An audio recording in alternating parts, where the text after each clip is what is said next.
Stoma എനിക്കറിയാം, palliative care nurses വളരെ വർഷങ്ങളായിട്ട് മാനേജ് ചെയ്തുകൊണ്ടിരിക്കുന്ന ഒരു സബ്ജക്റ്റാണ്. ഇപ്പോഴും നിങ്ങളുടെ യൂണിറ്റിൽ ഒരു 2-3 കേസെങ്കിലും സ്റ്റോമയായിട്ടുണ്ടാവും അല്ലേ? നിലവിൽ സ്റ്റോമയുള്ള പാലിയേറ്റീവ് കെയർ യൂണിറ്റുകാരൊന്ന് കൈ പൊക്കുമോ? കുറേ അറിയാൻ പോലെ.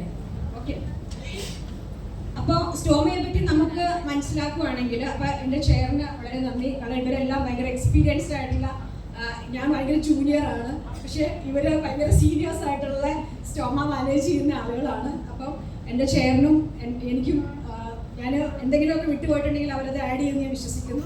ഓക്കെ, അപ്പം നമ്മുടെ നെക്സ്റ്റ് സെഷൻ വന്നിട്ട് സ്റ്റോമ കെയർ ആണ്.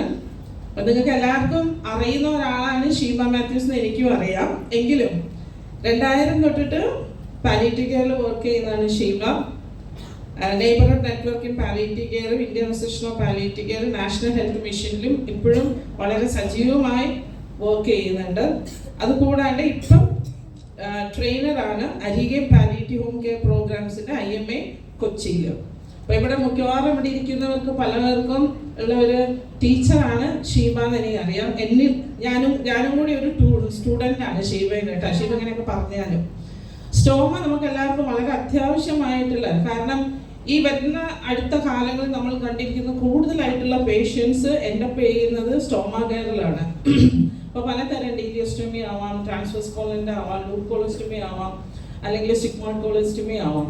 പക്ഷെ വളരെ ഇമ്പോർട്ടൻ്റ് ആയിട്ടുള്ളത് നമ്മൾ ഏത് സ്റ്റോമയാണെങ്കിലും അതിൻ്റെ കെയറും അത് നമ്മൾ എങ്ങനെയാണ് രോഗികൾക്ക് പറഞ്ഞു കൊടുക്കേണ്ടതെന്ന് വളരെ അത്യാവശ്യമാണ്. ഓക്കെ, അപ്പം നമുക്ക് എല്ലാവരും ശ്രദ്ധയോടുകൂടി കേട്ടിരിക്കണമെന്ന് പറയണം. അതുപോലെ നിങ്ങൾക്ക് എന്താ ചോദ്യങ്ങളുള്ള വെച്ചാൽ അത് വെക്കുക.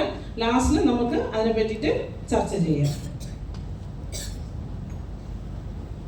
സ്റ്റോമയുടെ ബേസിക്സ് ഒക്കെ എല്ലാവർക്കും അറിയാം, പക്ഷെ ഞാൻ അതിനകത്തെ കൂടുതൽ ഡീറ്റെയിൽസിലോട്ട് പോകുന്നില്ല. ഓസ്റ്റമി അല്ലെങ്കിൽ സ്റ്റോമ എന്നൊക്കെ പറഞ്ഞ് നമ്മൾ പലപ്പോഴും കേട്ടിട്ടുള്ള കാര്യങ്ങളാണ്. എന്താണ് ഓസ്റ്റമി അല്ലെ? ഓസ്റ്റമി എന്ന് പറഞ്ഞാൽ നമുക്കറിയാം, ഒരു ഓപ്പറേഷനിലൂടെ ഒരു ദ്വാരം ഉണ്ടാക്കി വെക്കുന്ന ഒരു പ്രോസസ്സാണ് അല്ലേ? അപ്പം ഈ സ്റ്റോമ എന്ന് പറയുമ്പോൾ അതുപോലെ തന്നെ ആ സെയിം സാധനം തന്നെയാണ്, പക്ഷെ അതിനൊരു ഓപ്പണിങ്, ഒരു വായ പോലെ തുറന്നിരിക്കുന്നു. അപ്പം നമ്മൾ പറയുകയാണെങ്കിൽ, ഉദാഹരണം പറയുകയാണെങ്കിൽ പൈപ്പും ടാപ്പും ഉണ്ട് അല്ലേ? പൈപ്പ് എന്താ? ഒരു വെള്ളം വരാനുള്ള സാധനം. എന്നിട്ട് ടാപ്പ് കൂടെ ഉണ്ടെങ്കിലാണ് അത് കംപ്ലീഷൻ ആവുള്ളൂ അല്ലേ? അപ്പോൾ പൈപ്പ് ഓസ്റ്റമി ആണെങ്കിൽ ടാപ്പ് എന്താണ്?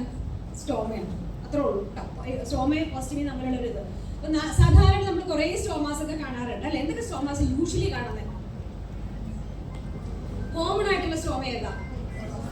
കൊളോസ്റ്റമിയാണ് നമ്മൾ കൂടുതലായിട്ടും കാണുന്ന കൊളോസ്റ്റമിയാണ്. പിന്നെയോ ട്രാക്കിയോസ്റ്റമി ഉണ്ട്, ഇലിയോസ്റ്റമി ഉണ്ട്, യൂറോസ്റ്റമി ഉണ്ട്, പിന്നെ ഫീഡിങ് ജെജിനോസ്റ്റമി അല്ലേ? നെഫ്രോസ്റ്റമി, യൂറോസ്റ്റമി എന്നൊക്കെ കുറേ, യൂറോസ്റ്റമി എന്നൊക്കെ പറഞ്ഞ കുറേ സ്റ്റോമാസ് ഉണ്ട്. പക്ഷേ കോമൺ സ്റ്റോമാസ് നമ്മൾ കാണുന്നത് കൊളോസ്റ്റമി, ഇലിയോസ്റ്റമി, ട്രാക്കിയോസ്റ്റമി ഒക്കെ കോമൺ ആയിട്ട് കാണുന്നു അല്ലേ? അപ്പം ഈ സ്റ്റോമയെ തന്നെ പല ടൈപ്പ് നമ്മൾ പറയുന്നത് input stoma, input and output stoma എന്നാണ് പറയുന്നത്. ഇൻപുട്ട് എന്ന് വെച്ചാൽ എന്താ? ഉള്ളിലോട്ട് പോകുന്ന സ്റ്റോമ. ഔട്ട്പുട്ട് എന്ന് പറഞ്ഞാൽ പുറത്തേക്ക് എടുക്കുക. അപ്പോൾ ഇൻപുട്ട് സ്റ്റോമാസ് ആയിട്ട് നമ്മൾ കണക്കാക്കുന്നത് ഒന്ന് ഫുഡ് എടുക്കാനും അതുപോലെ തന്നെ വായു ഉള്ളിലേക്ക് എടുക്കാൻ വേണ്ടിയിട്ടുള്ള സ്റ്റോമാസിനാണ് ഇൻപുട്ട് സ്റ്റോമ എന്ന് പറയുന്നത്. അത് 2 ടൈപ്പാണ് നമ്മൾ പറയുന്നത്, ട്രക്കിയോസ്റ്റമി, ഗ്യാസ്ട്രോസ്റ്റമി. അതൊരു ഔട്ട്പുട്ട് സ്റ്റോമ, പുറത്തേക്ക് എടുത്ത് വെക്കുന്നത്, പ്രത്യേകിച്ച് വേസ്റ്റ് പുറത്തേക്ക് വിടാൻ വേണ്ടിയിട്ടുള്ള സ്റ്റോമ എന്ന് പറയുന്നത് കൊളോസ്റ്റമി, യൂറോസ്റ്റമി, നെഫ്രോസ്റ്റമി എന്നൊക്കെ പറഞ്ഞ സ്റ്റോമാസ് ഒക്കെയാണ്. ഇലിയോസ്റ്റമി ഉണ്ട് കേട്ടോ, വിട്ടുപോയതാ ഇലിയോസ്റ്റമി. അപ്പോൾ ഈ സ്റ്റോമാസ് നമ്മൾ ഔട്ട്പുട്ട് സ്റ്റോമാസ് എന്ന് പറയും. ഇതാണ് ഒരു ബവൽ റിസെക്ഷൻ്റെ ഉള്ളിലുള്ളതും അതുപോലെ പുറത്തേക്ക് കാണുന്നതുമായിട്ടുള്ള കാര്യങ്ങൾ. അപ്പോൾ നിങ്ങൾക്ക് അറിയാവുന്ന കാര്യങ്ങൾ ജസ്റ്റ് ഞാനൊന്ന് പിക്ചറൈസ് ചെയ്യാൻ വേണ്ടി മാത്രമേ ഇടുന്നുള്ളൂ. പിന്നെ കൊളോസ്റ്റമി എന്ന് വെച്ചിട്ടുണ്ടെങ്കിൽ, കൊളോസ്റ്റമി അറിയാലോ, ഒരു കോളൻ, വൻകുടലിൻ്റെ അല്ലേ? വൻകുടലിൻ്റെ ഏതെങ്കിലും ഭാഗത്ത് ചെയ്യുമ്പോഴാണ് കൊളോസ്റ്റമി എന്ന് പറയുന്നത്. അത് കൊളോസ്റ്റമി തന്നെ പല ടൈപ്പ് ഓഫ് കൊളോസ്റ്റമി ഉണ്ട്.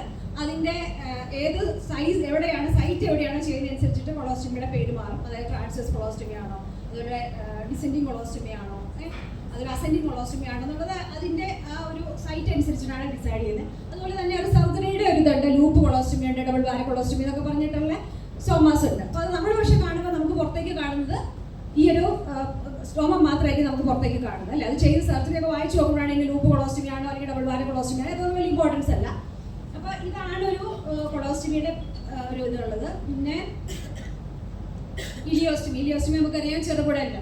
അപ്പൊ മാനേജ് ചെയ്യാൻ എളുപ്പം ഏത് സ്റ്റോമയാണ്? കൊളോസ്റ്റമിയുടെ ഫീച്ചേഴ്സ് എങ്ങനെയായിരിക്കും? കൊളോസ്റ്റമിയുടെ ബവലിന്റെ ഇത് മോഷന്റെ ഫീച്ചേഴ്സ് എങ്ങനെയായിരിക്കും? ഹാർഡായിരിക്കോ? യൂഷ്വലി വാട്ടറി ആയിരിക്കില്ല അല്ലേ? നോർമലി നമ്മുടെ ഒരു രക്തത്തിലൂടെ പോരുന്ന ഒരു ഇത് തന്നെയായിരിക്കും ഉള്ളത്.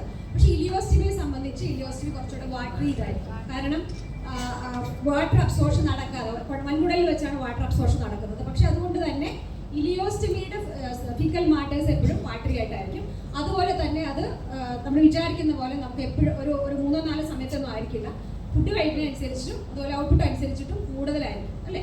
അപ്പൊ അതുകൊണ്ട് തന്നെ ഈ ഇലിയോസ്റ്റമിയുടെ സ്റ്റോമ നമുക്കിപ്പോൾ ഒരു 2-3 ദിവസം കൂടുമ്പോൾ മാറ്റേണ്ടി വരും. പക്ഷെ കൊളോസ്റ്റമി നമുക്കൊരു കുറച്ച് ദിവസമൊക്കെ നമുക്ക് ബാഗൊക്കെ യൂസ് ചെയ്യാനൊക്കെ പറ്റും. അതുപോലെ നമുക്ക് ഇറിഗേഷൻ വെച്ചിട്ടൊക്കെ ആണെങ്കിലും കൊളോസ്റ്റമി മാനേജ് ചെയ്യാൻ പറ്റും. പക്ഷെ ഇലിയോസ്റ്റമി ആ രീതിയിൽ മാനേജ് ചെയ്യാൻ പറ്റും. യൂറോസ്റ്റമി അറിയാലോ, അതായത് ബ്ലാഡറിൽ എന്തെങ്കിലും പ്രോബ്ലംസ് ഒക്കെ വരുമ്പോൾ ബ്ലാഡർ തന്നെ ഫുള്ളായിട്ട് റിമൂവ് ചെയ്തതിനു ശേഷം ഈ യൂറിറ്റേഴ്സ് എടുത്തിട്ട് ഒരു കുടലിന്റെ ഭാഗമായിട്ട് കണക്ട് ചെയ്തിട്ട് അത് പുറത്തേക്ക് വെക്കുന്ന ഒരു ഇതുമാണ്. അതിനാണ് യൂറോസ്റ്റമി എന്ന് പറയുന്നത്. യൂറിനാണ് അതിലൂടെ പുറത്തേക്ക് പോകുന്നത്. പിന്നെ ട്രക്കിയോസ്റ്റമി ഉണ്ട് അല്ലേ? ട്രക്കിയോസ്റ്റമി ഇപ്പോൾ കോമൺ ആണ്. കാരണം മിക്കവാറും ഒരു CBA അല്ലെങ്കിൽ ഏതെങ്കിലും തരത്തിലുള്ള റെസ്പിറേറ്ററി ഇഷ്യൂസ് വന്ന് വെന്റിലേറ്ററിലൊക്കെ കുറച്ച് കാലം കിടന്നു കഴിഞ്ഞിട്ടുണ്ടെങ്കിൽ അവരെ മിക്കവാറും ട്രക്കിയോസ്റ്റമി ഒക്കെ ചെയ്തിട്ടായിരിക്കും മിക്കവാറും വീട്ടിലോട്ട് വിടുന്നത്. മേ ബി അത് ടെമ്പററി ആയിരിക്കാം അല്ലെങ്കിൽ പെർമനന്റ് ആയിരിക്കാം. അപ്പോൾ അത് മാനേജ് ചെയ്യേണ്ട വലിയൊരു റെസ്പോൺസിബിലിറ്റി ഉണ്ട്. മിക്കവാറും ആ ഒരു സക്ഷനിങ്ങും അതുപോലെ ട്രക്കിയോസ്റ്റമിയുടെ ട്യൂബും ഒക്കെ ആയിട്ടായിരിക്കും പേഷ്യന്റ് ഡിസ്ചാർജ് ചെയ്ത് വരുന്നത്. അപ്പോൾ അത് മാനേജ് ചെയ്യേണ്ട വലിയൊരു ഉത്തരവാദിത്വം വീട്ടുകാർക്കും അതുപോലെ കെയർ ഗിവേഴ്സിനും ഉണ്ടാവാറുണ്ട്. ഗ്യാസ്ട്രോസ്റ്റമി ആക്ച്വലി അത്ര കോമൺ അല്ല. പക്ഷെ കുറെ കാലം ഈ പറഞ്ഞ പോലെ കാഴ്ചയൊക്കെ ഇട്ട് കിടക്കുന്ന പേഷ്യന്റ് ഗ്യാസ്ട്രോസ്റ്റമി ചെയ്യുന്നത് വളരെ നല്ല കാര്യം തന്നെയാണ്. പക്ഷെ വളരെ റെയർ ആയിട്ടാണ് ഇപ്പോൾ ഗ്യാസ്ട്രോസ്റ്റമി നമുക്ക് പീഡി ഗ്യാസ്ട്രോസ്റ്റമി ആണെങ്കിലും കാണാൻ പറ്റുന്നത്. ഇനി എങ്ങനെയാണ് ഒരു കൊളോസ്റ്റമി, എന്താണ് അങ്ങനെ അതിന്റെ മാനേജ്മെന്റ്, അതിന്റെ കോംപ്ലിക്കേഷൻസ് എന്തൊക്കെയാണെന്നുള്ളതാണ് മെയിനായിട്ട് പറയാൻ പോകുന്നത്. കാരണം ഈ ഒരു കൊളോസ്റ്റമിയുടെ മാനേജ്മെന്റ് തന്നെയായിരിക്കും മിക്കവാറും ഇലിയോസ്റ്റമിയുടെയും യൂറോസ്റ്റമിയുടെയും മാനേജ്മെന്റ് ആയിട്ട് വരുന്നത്. അപ്പം ഞാൻ പറയുന്ന ഒരു കാര്യം എന്താണെന്ന് വെച്ചാൽ നമ്മൾ കൊളോസ്റ്റമി കുറേ കാലമായിട്ട് കേൾക്കുന്നുണ്ട്, ചെയ്യുന്നുണ്ട് എങ്കിലും പല കാര്യങ്ങളുടെ അപ്ഡേഷൻ ആക്ച്വലി നമുക്ക് കിട്ടുന്നില്ല. പുതിയ ഒരുപാട് പ്രോഡക്റ്റുകളുണ്ട്, അതായത് പേഷ്യൻ്റ് ഫ്രണ്ട്ലി മാനേജ് ചെയ്യാൻ പറ്റുന്ന ഒരുപാട് പ്രോഡക്റ്റുകൾ മാർക്കറ്റിൽ അവൈലബിൾ ആയിട്ടുണ്ട്. പക്ഷേ ഇതിൻ്റെ ഒന്നും അപ്ഡേറ്റ്സ് ഒരിക്കലും നമ്മൾ അറിയപ്പെടാതെ പോകുന്നുണ്ട്. പേഷ്യൻ്റ് മാനേജ് ചെയ്യാൻ വളരെ എളുപ്പമാണ്, കുറച്ച് കാലം കിട്ടും. കുറേ കോംപ്ലിക്കേഷൻസിൽ നമുക്ക് ഈസി ആയിട്ട് മാനേജ് ചെയ്യാൻ പറ്റുന്ന കുറേ പ്രോഡക്റ്റുകളുണ്ട്. അപ്പോൾ അതൊന്ന് ഇൻട്രൊഡ്യൂസ് ചെയ്യുക, അതെങ്ങനെയാണ് ചെയ്യാൻ പറ്റുക എന്നുള്ളതിൻ്റെ ഒരു ഡീറ്റെയിൽ സെഷൻസ് ആണ് നമുക്ക് ഇനി അടുത്ത് വരാൻ പോകുന്നത്.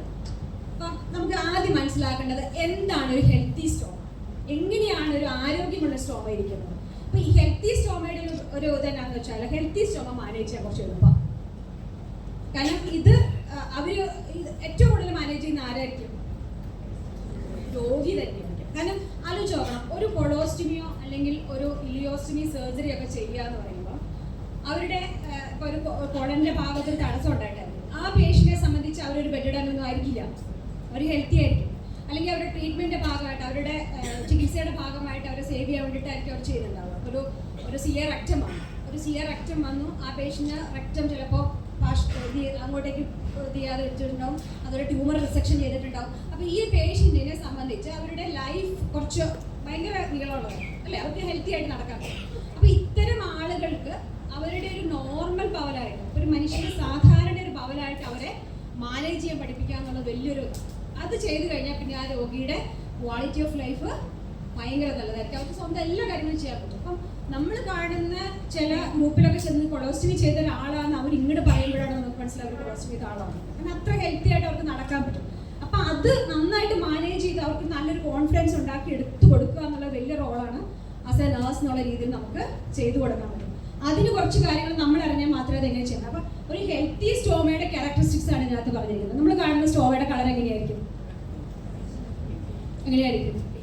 ഒരു നല്ല റെഡ് കളർ. അത് എന്തുകൊണ്ടാണ് റെഡ് കളർ വരാൻ കാര്യം? എന്തുകൊണ്ടാണ് ഹെൽത്തി ആവുക? എന്താണ് അതിന് ചുമന്നിരിക്കാൻ കാര്യം? എന്താ കാരണം ഒരു കുടലിന്റെ ഒരു ഭാഗം എന്തു ചെയ്യാന് തിരിച്ചു വെക്കുക ചെയ്യുന്നത്. അതൊന്ന് എന്താ പറയുക, നമ്മളിങ്ങനെ പൊളിച്ചിങ്ങനെ വെക്കുക എന്നുള്ളത്. കുടലിന്റെ ഉൾഭാഗമാണ് സ്റ്റോമയായിട്ട് പുറത്തേക്ക് തലവരിക. അതാണ് അത്രയും റെഡ് കളറായിട്ട് നിൽക്കുന്നത്. രണ്ടാമത്തെ ഒരു ഷൈനി ആയിരിക്കും, കുറച്ച് മ്യൂക്കസ് ഇതായിട്ടായിരിക്കും നിൽക്കുന്നത്. അതുകൊണ്ടാണ് അതിങ്ങനെ ഒരു തിളക്കം പോലെ നിൽക്കുന്നത്. പിന്നെ അത് ഡ്രൈ അല്ല, എന്താണ് ഒരു വഴുവഴുപ്പുള്ള പോലെയാണ് അത് ഇരിക്കുന്നത്. അത് കുടലിന്റെ ഉൾഭാഗത്തിലൂടെ ആ സ്റ്റോമ നമുക്ക് പുറത്തേക്ക് കാണാൻ പറ്റും. പിന്നെ യൂഷ്വലി അത് സ്കിന്നുമായിട്ട് എന്ത് ചെയ്യുന്നത്, സ്റ്റിക്കി ആയിട്ട് നിൽക്കുന്നത് അല്ലേ. ചെറിയൊരു ഇതായിട്ട് സ്ലൈറ്റ്ലി ഒന്ന് ഇതായിട്ട് പോലും ഒരു വിടവൊന്നും സ്റ്റോമയുടെ ഇടയിലില്ല. പിന്നെ യൂഷ്വലി അത് സെൻറ്ററിലായിരിക്കും സ്റ്റോമയുടെ ഓപ്പണിംഗ് വരുന്നത്.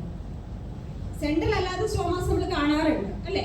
പക്ഷെ യൂഷ്വലി പിന്നെ ഡബിൾ ബാരൽ സ്റ്റോമാസ് ഒക്കെ ആണെങ്കിൽ 2 തുളയുണ്ടാവും. പക്ഷെ ഇതിനകത്ത് നമ്മൾ കാണുമ്പോൾ സിംഗിൾ ഇതായിട്ടായിരിക്കും കാണുന്നത്. പിന്നെയുള്ളത് ഇതിന് ഒരു കാരണമുള്ളത്, നമുക്ക് ആ ഭാഗത്ത് ഈ നെർവ് ഒന്നും ഇല്ലാത്തത് കൊണ്ട് തന്നെ സെൻസേഷൻ ഇല്ല. ആക്ച്വലി ഈ വയറ്റിൽ നിന്ന് പോകുന്നതോ യൂറിൻ പോകുന്നതോ ഒന്നും എന്ത് ചെയ്യുന്നില്ല, ഇവരറിയുന്നില്ല, കൺട്രോൾ ചെയ്യാൻ നമുക്ക് പറ്റില്ല. അവിടെ നെർവ് എൻഡിങ്സ് ഇല്ല, അവിടെ പെയിൻ ഫീൽ ചെയ്യുന്നില്ല, അവിടെ വേറൊരു സെൻസേഷനും ഉണ്ടാവുന്നില്ല.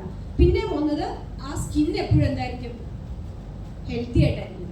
ഒരിക്കലും സ്കിന്ന് നഷ്ടപ്പെട്ടു പോയിട്ടുണ്ടാവും. ഇതിനെയാണ് നമ്മൾ എന്ത് പറയുന്നത്, ഒരു ഹെൽത്തി സ്റ്റോമ എന്ന് പറയുന്നത്. ഇത്തരം സ്റ്റോമേനെ മാനേജ് ചെയ്യാൻ വളരെ എളുപ്പമായി. കാരണം ഉള്ളിലേക്ക് വലിഞ്ഞിട്ടുണ്ടാവില്ല, പുറത്തേക്ക് തന്നെ കുറച്ചൊക്കെ, അതായത് നമ്മൾ പറയുന്നത് 1.5 സെന്റിമീറ്റർ അല്ലെങ്കിൽ 2 സെന്റിമീറ്റർ ഒക്കെ പുറത്തേക്ക് തള്ളിയിട്ടായിരിക്കും സ്റ്റോമ നിൽക്കുന്നത്. അപ്പോൾ ഇതിനെ നമ്മൾ നോർമൽ സ്റ്റോമ എന്ന് പറയുന്നത്. ഇതിന്റെ മാനേജ്മെന്റ് വളരെ എളുപ്പമായിരിക്കും. ഇതൊരു കൊളോസ്റ്റമി ആണെങ്കിൽ നമുക്ക് ഇവിടെ ഇറിഗേഷൻ പഠിപ്പിച്ചു കൊടുക്കാൻ പറ്റും.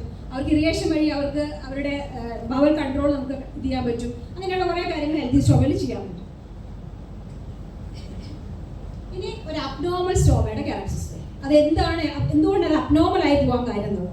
അതിനകത്ത് ഒന്ന്, അതിന് സർക്കുലേഷൻ, നമ്മൾ നേരത്തെ പറഞ്ഞ പോലെ ഈ കളർ അതിനകത്ത് ഉണ്ടാവില്ല. കാരണം എന്താ, അതിൻ്റെ സർക്കുലേഷൻ ചിലപ്പോൾ കുറവായിരിക്കും, ബ്ലഡ് സർക്കുലേഷൻ അങ്ങോട്ടേക്ക് കുറവായിരിക്കും. അപ്പോൾ അതുകൊണ്ട് ചിലപ്പോൾ ബ്ലാക്ക് കളർ ആവാം, അല്ലെങ്കിൽ അത് പെയിൽ കളർ ആവാം.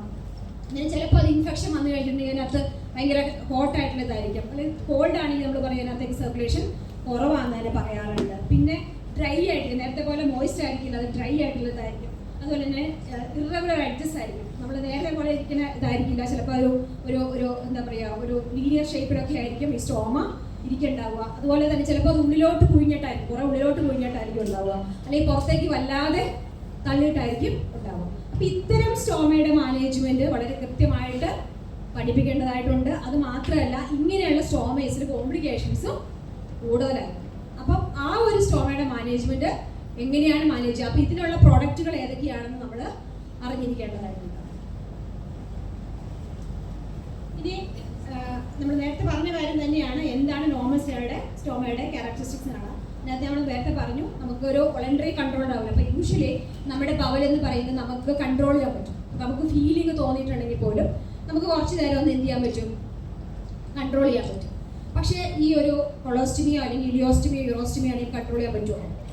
ഇല്ല, അറിയില്ല അല്ലേ. മിക്കവാറും ആൾക്കാർ അറിയുന്നത് ഒന്ന് ബാഗിൽ ചെറിയൊരു പോലെ ഫീൽ ചെയ്യുന്നുണ്ടാവും. പക്ഷേ ചിലപ്പോൾ എല്ലാവർക്കും വേണമെന്നില്ല. പക്ഷെ ബാഗ് തൊട്ട് നോക്കുമ്പോഴോ അല്ലെങ്കിൽ സ്മെല്ല് പുറത്തേക്ക് വരുമ്പോഴൊക്കെ ആയിരിക്കും അറിയുണ്ടാവും അത് പുറത്തേക്ക് ആയി എന്നുള്ളത്. അതുപോലെ തന്നെ എന്താ പറയുക, സ്റ്റോമയുടെ സെൻസേഷൻ ഉണ്ടാവില്ല. പിന്നെ അത് വാസ്കുലാർ, അതായത് ഈ സ്റ്റോമയുടെ ഉൾഭാഗം എന്ന് പറയുന്നത് വാസ്കുലാറാണ്. അപ്പോൾ അതോട് കൂടുതലായിട്ട് റബ്ബ് ചെയ്യുമ്പോഴോ അല്ലെങ്കിൽ എന്തെങ്കിലും തരത്തിലുള്ള ഒരു തട്ടൽ പറ്റുമ്പോഴോ ഒക്കെ ചെറിയ ബ്ലീഡിങ്, സിവിയർ ബ്ലീഡിങ് അല്ല, ചെറുതായിട്ട് ബ്ലീഡ് ചെയ്യാനുള്ള സാധ്യത ഈ ഒരു നോർമൽ സ്റ്റോമ. ഇനി എങ്ങനെയാണ് ഡയറ്റ്? പല സംശയങ്ങൾ രോഗികൾ ചോദിക്കാറുണ്ട് അല്ലേ. കാരണം വെച്ചാൽ സാധാരണ ഭക്ഷണം കഴിക്കാവോ, എന്തൊക്കെ ഭക്ഷണം കഴിക്കാം, എന്തൊക്കെ ഒഴിവാക്കണം എന്നൊക്കെ ചോദിക്കാറുണ്ട് അല്ലേ. നമ്മൾ എന്താ പറഞ്ഞു കൊടുക്കുക? സ്റ്റോമയുടെ കാര്യത്തിൽ ഒരു നോർമൽ ആയിട്ടുള്ള ഫുഡ് അവർക്ക് കഴിക്കാൻ പറ്റുമോ ഇല്ലയോ? പറ്റില്ല. നോർമൽ ഫുഡ് കഴിക്കാൻ പറ്റുമോ ഇല്ലയോ? കഴിക്കാം അല്ലേ, നോർമൽ ഫുഡ്. പക്ഷെ ചില റെസ്ട്രിക്ഷൻസ് പറയാറുണ്ട്. എന്തുകൊണ്ടാണ്? സ്മെല്ല് വരാതിരിക്കാനും അതുപോലെ ഗ്യാസ് ഫോമിങ് ഫുഡുകളും ഒഴിവാക്കാൻ നമ്മൾ പറയാറുണ്ട്. പക്ഷേ പുതിയ പ്രോഡക്റ്റുകൾ വന്നതിന് ശേഷം ബലൂണിനുള്ള, അതായത് ഗ്യാസ് ഉണ്ടാക്കാതിരിക്കാനുള്ള ബാഗുകളുണ്ട്, സ്മെല്ല് ഉണ്ടാക്കാതിരിക്കാനുള്ള ബാഗുകളുണ്ട്. അപ്പം അത് ചാർക്കോൾ സീൽഡ് ആണ്. ആ വരുന്ന സാധനം തന്നെ ചാർക്കോൾ സീൽഡ് ആയതുകൊണ്ട് സ്മെല്ല് ഒരിക്കലും പുറത്തേക്ക് വരുന്നില്ല. ബലൂണിങ്, അതായത് ഗ്യാസ് നിറയ്ക്കാതെ ഗ്യാസ് പുറത്തേക്ക് പോകാനുള്ള സംവിധാനമുള്ള ബാഗിനെ കാണിച്ചു തരാം, കുറച്ച് ബാഗുകൾ. ആ രീതിയിലുള്ള ബാഗുകളൊക്കെ ഉണ്ട്. അപ്പം അതിനകത്ത് അവർ പറയുന്നത് നോ റെസ്ട്രിക്ഷൻസ്, ഫുഡിന് ഒരു റെസ്ട്രിക്ഷൻസ് വേണ്ട. പിന്നെ മറ്റു കാര്യമുള്ള കോൺസ്റ്റിപ്പേഷൻ ഉണ്ടാക്കാത്ത രീതിയിലുള്ള ഫുഡുകൾ കഴിക്കുക. അതായത് കൂടുതലായിട്ടുള്ള മീറ്റുകൾ കഴിക്കുമ്പോഴോ നോർമലി നമ്മൾ ഉണ്ടാക്കുന്ന കോൺസ്റ്റിപ്പേഷൻ ഉണ്ടാക്കുന്ന കാര്യങ്ങൾ ഒഴിവാക്കുക. കൂടുതൽ വെള്ളം ധാരാളം ഭക്ഷണത്തിൽ കൊടുക്കുക, ഫൈബർ റിച്ച് ആയിട്ടുള്ള ഫുഡുകൾ ഉൾപ്പെടുത്തുക. അങ്ങനെയുള്ള കാര്യങ്ങൾ മാത്രമേ ഫുഡിൻ്റെ കാര്യത്തിലുള്ളൂ.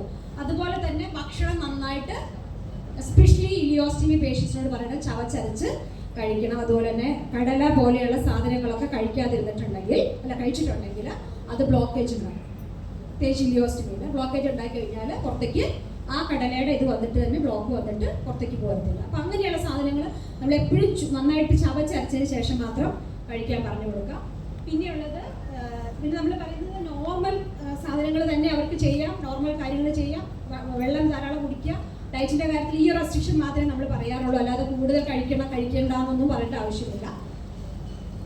പിന്നെ അവരുടെ ലൈഫ് സ്റ്റൈൽ, അവരുടെ നോർമൽ ആക്ടിവിറ്റീസിന് എന്തെങ്കിലും തടസ്സം ഉണ്ടാക്കുന്നുണ്ടോ ഇല്ലയോ? നോർമൽ ആക്ടിവിറ്റീസ് ഒക്കെ ചെയ്യാം. പക്ഷേ ഈ പറഞ്ഞത് ഒരു ഇമ്മീഡിയറ്റ് സാധനങ്ങൾ മാത്രം കുറച്ച് റെസ്ട്രിക്ഷൻസ് അല്ലാതെ ഭാവിയിലോട്ട് വരുമ്പോൾ അവർക്ക് ഏത് ആക്ടിവിറ്റീസിലും പങ്കെടുക്കാം. പക്ഷേ ഒരു കാര്യമുള്ളത്, ഇപ്പോൾ ഒരു നമ്മൾ നേരത്തെ പറഞ്ഞ പോലെ തന്നെ കുറച്ചൊരു വാസ്കുലാരിറ്റി ഉള്ളത് കൊണ്ട് തന്നെ ഒരു ക്രൗഡായിട്ടുള്ള സ്ഥലത്തോടെ പാസ് ചെയ്യുമ്പോൾ ആക്ച്വലി ഒരു സപ്പോർട്ട്, എന്തെങ്കിലും ഒരു സപ്പോർട്ട് ചെയ്യുവാണെങ്കിൽ ആ ഒരു ഇഞ്ചുറി പ്രിവെന്റ് ചെയ്യാനുള്ള രീതിയിലുള്ള എന്തെങ്കിലും ചെയ്യുക. അതൊരു വിഗറസ് ആയിട്ടുള്ള ഇപ്പോൾ സ്പോർട്സ് ചെയ്യുന്ന ഒരാളാണെങ്കിൽ ആ ഒരു സ്പോർട്സ് സമയത്ത് എന്തെങ്കിലും തരത്തിലുള്ള ഹെവി ആയിട്ടുള്ള ഇപ്പോൾ ഫുട്ബോൾ പ്ലെയർ ഒക്കെ ആണെങ്കിൽ ഫുട്ബോൾ വന്നിരിക്കാതെയോ അല്ലെങ്കിൽ മറ്റു കാര്യങ്ങളിൽ ഇഞ്ചുറി വരാതെ നോക്കുക എന്നുള്ളത് മാത്രമേ പറയേണ്ടതുള്ളൂ. അല്ലാത്ത എല്ലാ ആക്ടിവിറ്റീസിനും അവർക്ക് ഇടപെടുന്നതിന് യാതൊരു പ്രശ്നമില്ല. അതുപോലെ തന്നെ ഹെവി ലിഫ്റ്റിംഗ്, വലിയ ഭാരമുള്ള വസ്തുക്കൾ എടുത്ത് പൊക്കുക, ഒഴിവാക്കുക, അങ്ങനെയുള്ള കാര്യങ്ങൾ മാത്രമേ പറയേണ്ടതുള്ളൂ. പിന്നെ അവർക്ക് ക്ലോത്ത് ധരിക്കുന്നതിനൊന്നും യാതൊരു റെസ്ട്രിക്ഷൻസും ഇല്ല. കാരണം ഇപ്പോഴുള്ള ബാഗുകളൊക്കെ ഭയങ്കര ഫ്രണ്ട്ലി ആയിട്ടുള്ള, അതായത് ബാഗ് വെച്ചിട്ടുണ്ടെന്ന് പോലും അറിയാത്ത രീതിയിലുള്ള സാധനങ്ങൾ അവൈലബിൾ ആണ്. അപ്പോൾ ആ രീതിയിൽ അവർക്ക് ഡ്രസ്സ് ധരിക്കുന്നതിന് പ്രശ്നം നമുക്ക് വരുന്നില്ല. പിന്നെ കുളിക്കണതിന് യാതൊരു തടസ്സവും ഇല്ല. ഇപ്പം എല്ലാം വാട്ടർ പ്രൂഫ് ആയിട്ടുള്ള ബാഗുകളും അവൈലബിൾ ആയിട്ടുണ്ട്. അപ്പോൾ ഈ ബാഗ് വെച്ചുകൊണ്ട് തന്നെ കുളിക്കുന്നതിന് യാതൊരു കുഴപ്പവുമില്ല എന്നുള്ളതാണ് ഉള്ളത്. പിന്നെ എപ്പോഴൊക്കെയാണ് നമുക്കൊരു മെഡിക്കൽ ഹെൽപ്പ് അല്ലെങ്കിൽ ഒരു എക്സ്പെർട്ട് കെയർ വേണ്ടതെന്നുള്ളൊരു ഇതാണ്. ഒന്ന്, ഈ സ്റ്റോമയുടെ നമ്മൾ പറഞ്ഞു, നോർമൽ സ്റ്റോമയുടെ ഒരു ക്യാരക്ടറിസ്റ്റിക്സ് പറഞ്ഞു. ഒരു സ്റ്റോമ അല്ലെങ്കിൽ ഒരു കളർ മാറുമ്പോഴോ ഒരു നെക്രോസിലേക്ക് പോകുമ്പോഴൊക്കെയാണ് നമുക്കൊരു മെഡിക്കൽ ഹെൽപ്പിൻ്റെ ആവശ്യമുള്ളൂ. അതുപോലെ സിവിയർ ആയിട്ടുള്ള ബ്ലീഡിങ് ഉണ്ടായിട്ടുണ്ടെങ്കിൽ മാത്രമാണ് ഒരു മെഡിക്കൽ ഹെൽപ്പിൻ്റെ ആവശ്യമുള്ളൂ. അതുപോലെ സ്കിൻ ഡാമേജസ് യൂഷ്വലി സ്കിൻ ഡാമേജിൻ്റെ ഇന്നത്തേക്ക് വരുന്നുണ്ട്. അപ്പോൾ സ്കിൻ ഡാമേജസിൻ്റെ മെയിൻ കാരണം ഇവരുടെ അപ്ലയൻസസിൻ്റെ പ്രോപ്പറായിട്ടുള്ള അപ്ലയൻസസ് യൂസ് ചെയ്യാത്തതും അത് കറക്റ്റായിട്ട് യൂസ് ചെയ്യാത്തതുകൊണ്ടാണ്. പിന്നെ ലീക്കേജ് ഒരു വലിയ പ്രോബ്ലമാണ്.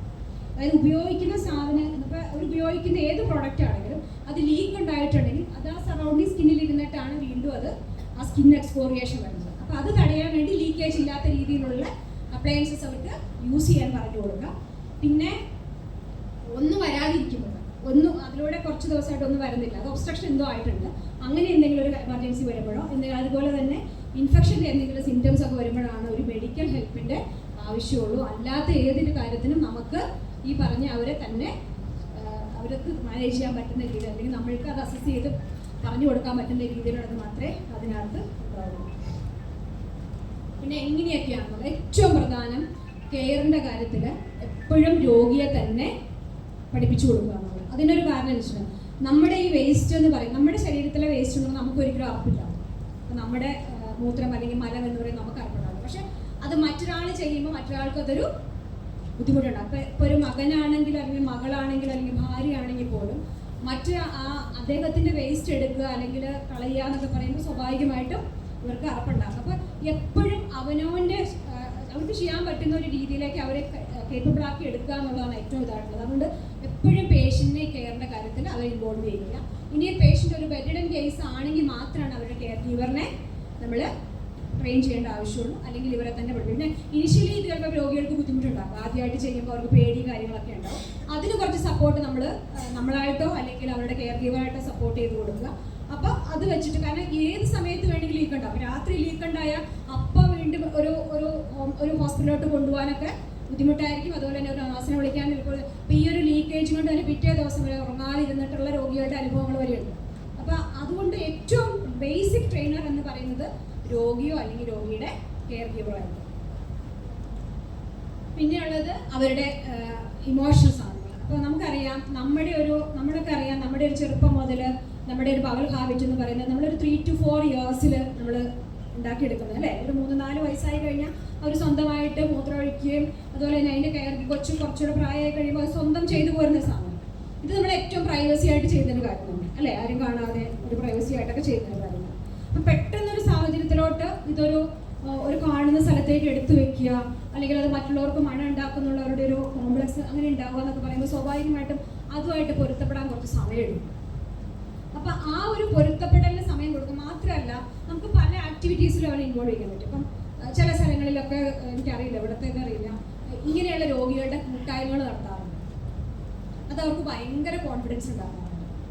കാരണം എന്താ, എന്നെപ്പോലെ ഇതുപോലെ ജീവിക്കുന്ന ഒരാളുണ്ട്, അവർ നന്നായി അവരുമായിട്ട് മിങ്കിൾ ചെയ്യുമ്പോൾ അവരുടെ പ്രശ്നങ്ങൾ അങ്ങോട്ടും ഇങ്ങോട്ടും ഷെയർ ചെയ്യാനും അവർക്ക് അവരുടെ പ്രശ്നങ്ങൾക്ക് അവരുടെ പ്രശ്നങ്ങൾ ഇതുപോലെ ഉണ്ട്, അപ്പോൾ ഇങ്ങനെയാണ് മാനേജ് ചെയ്യുന്നത്, അവർക്ക് ആ ഒരു രോഗിയായിട്ട് സംസാരിക്കുമ്പോൾ ഭയങ്കര വ്യത്യാസം തോന്നുന്നുണ്ട്. അപ്പോൾ ഗ്യാതറിങ്സ്, രോഗികളുടെ ഇതുപോലെയുള്ള ഗ്യാതറിങ്സ് വെച്ച് അവരുടെ കോൺഫിഡൻസ് കൊടുക്കാറുണ്ട്. പിന്നെ അവർ ഉപയോഗിക്കുന്ന പ്രോഡക്റ്റുകൾ ഏറ്റവും നല്ല രീതിയിൽ, പുറത്തേക്ക് കാണാത്ത രീതിയിലും അതുപോലെ ലീക്കേജ് ഉണ്ടാക്കാത്ത, കോംപ്ലിക്കേഷൻസ് പ്രിവെൻറ്റ് ചെയ്യാനുള്ള രീതിയിലുള്ള ബാഗുകളും സാധനങ്ങളും കൊടുക്കുകയാണെങ്കിൽ തന്നെ ഇവരുടെ കോൺഫിഡൻസ് വളരെ കൂടുതലാണ്. അപ്പം ആ രീതിയിൽ അവർക്ക് നമ്മളെ പുറത്തേക്ക് കൊണ്ടുവരിക എന്നുള്ളതാണ് നമ്മുടെ ഒരു വലിയ റോളായിട്ട് വരുന്നത്. പിന്നെ സാധാരണ ഇത്രയും പറഞ്ഞതിൽ ഞാൻ കുറച്ച് സ്റ്റോമയുടെ പ്രോഡക്ട്സ് ഉണ്ട്, അത് കാണിച്ചു തരാം. ഉണ്ടാവുന്ന പ്രോബ്ലംസ്, യൂഷ്വലി ഉണ്ടാവുന്ന കുറച്ച് പ്രോബ്ലംസ് ആണുള്ളത്.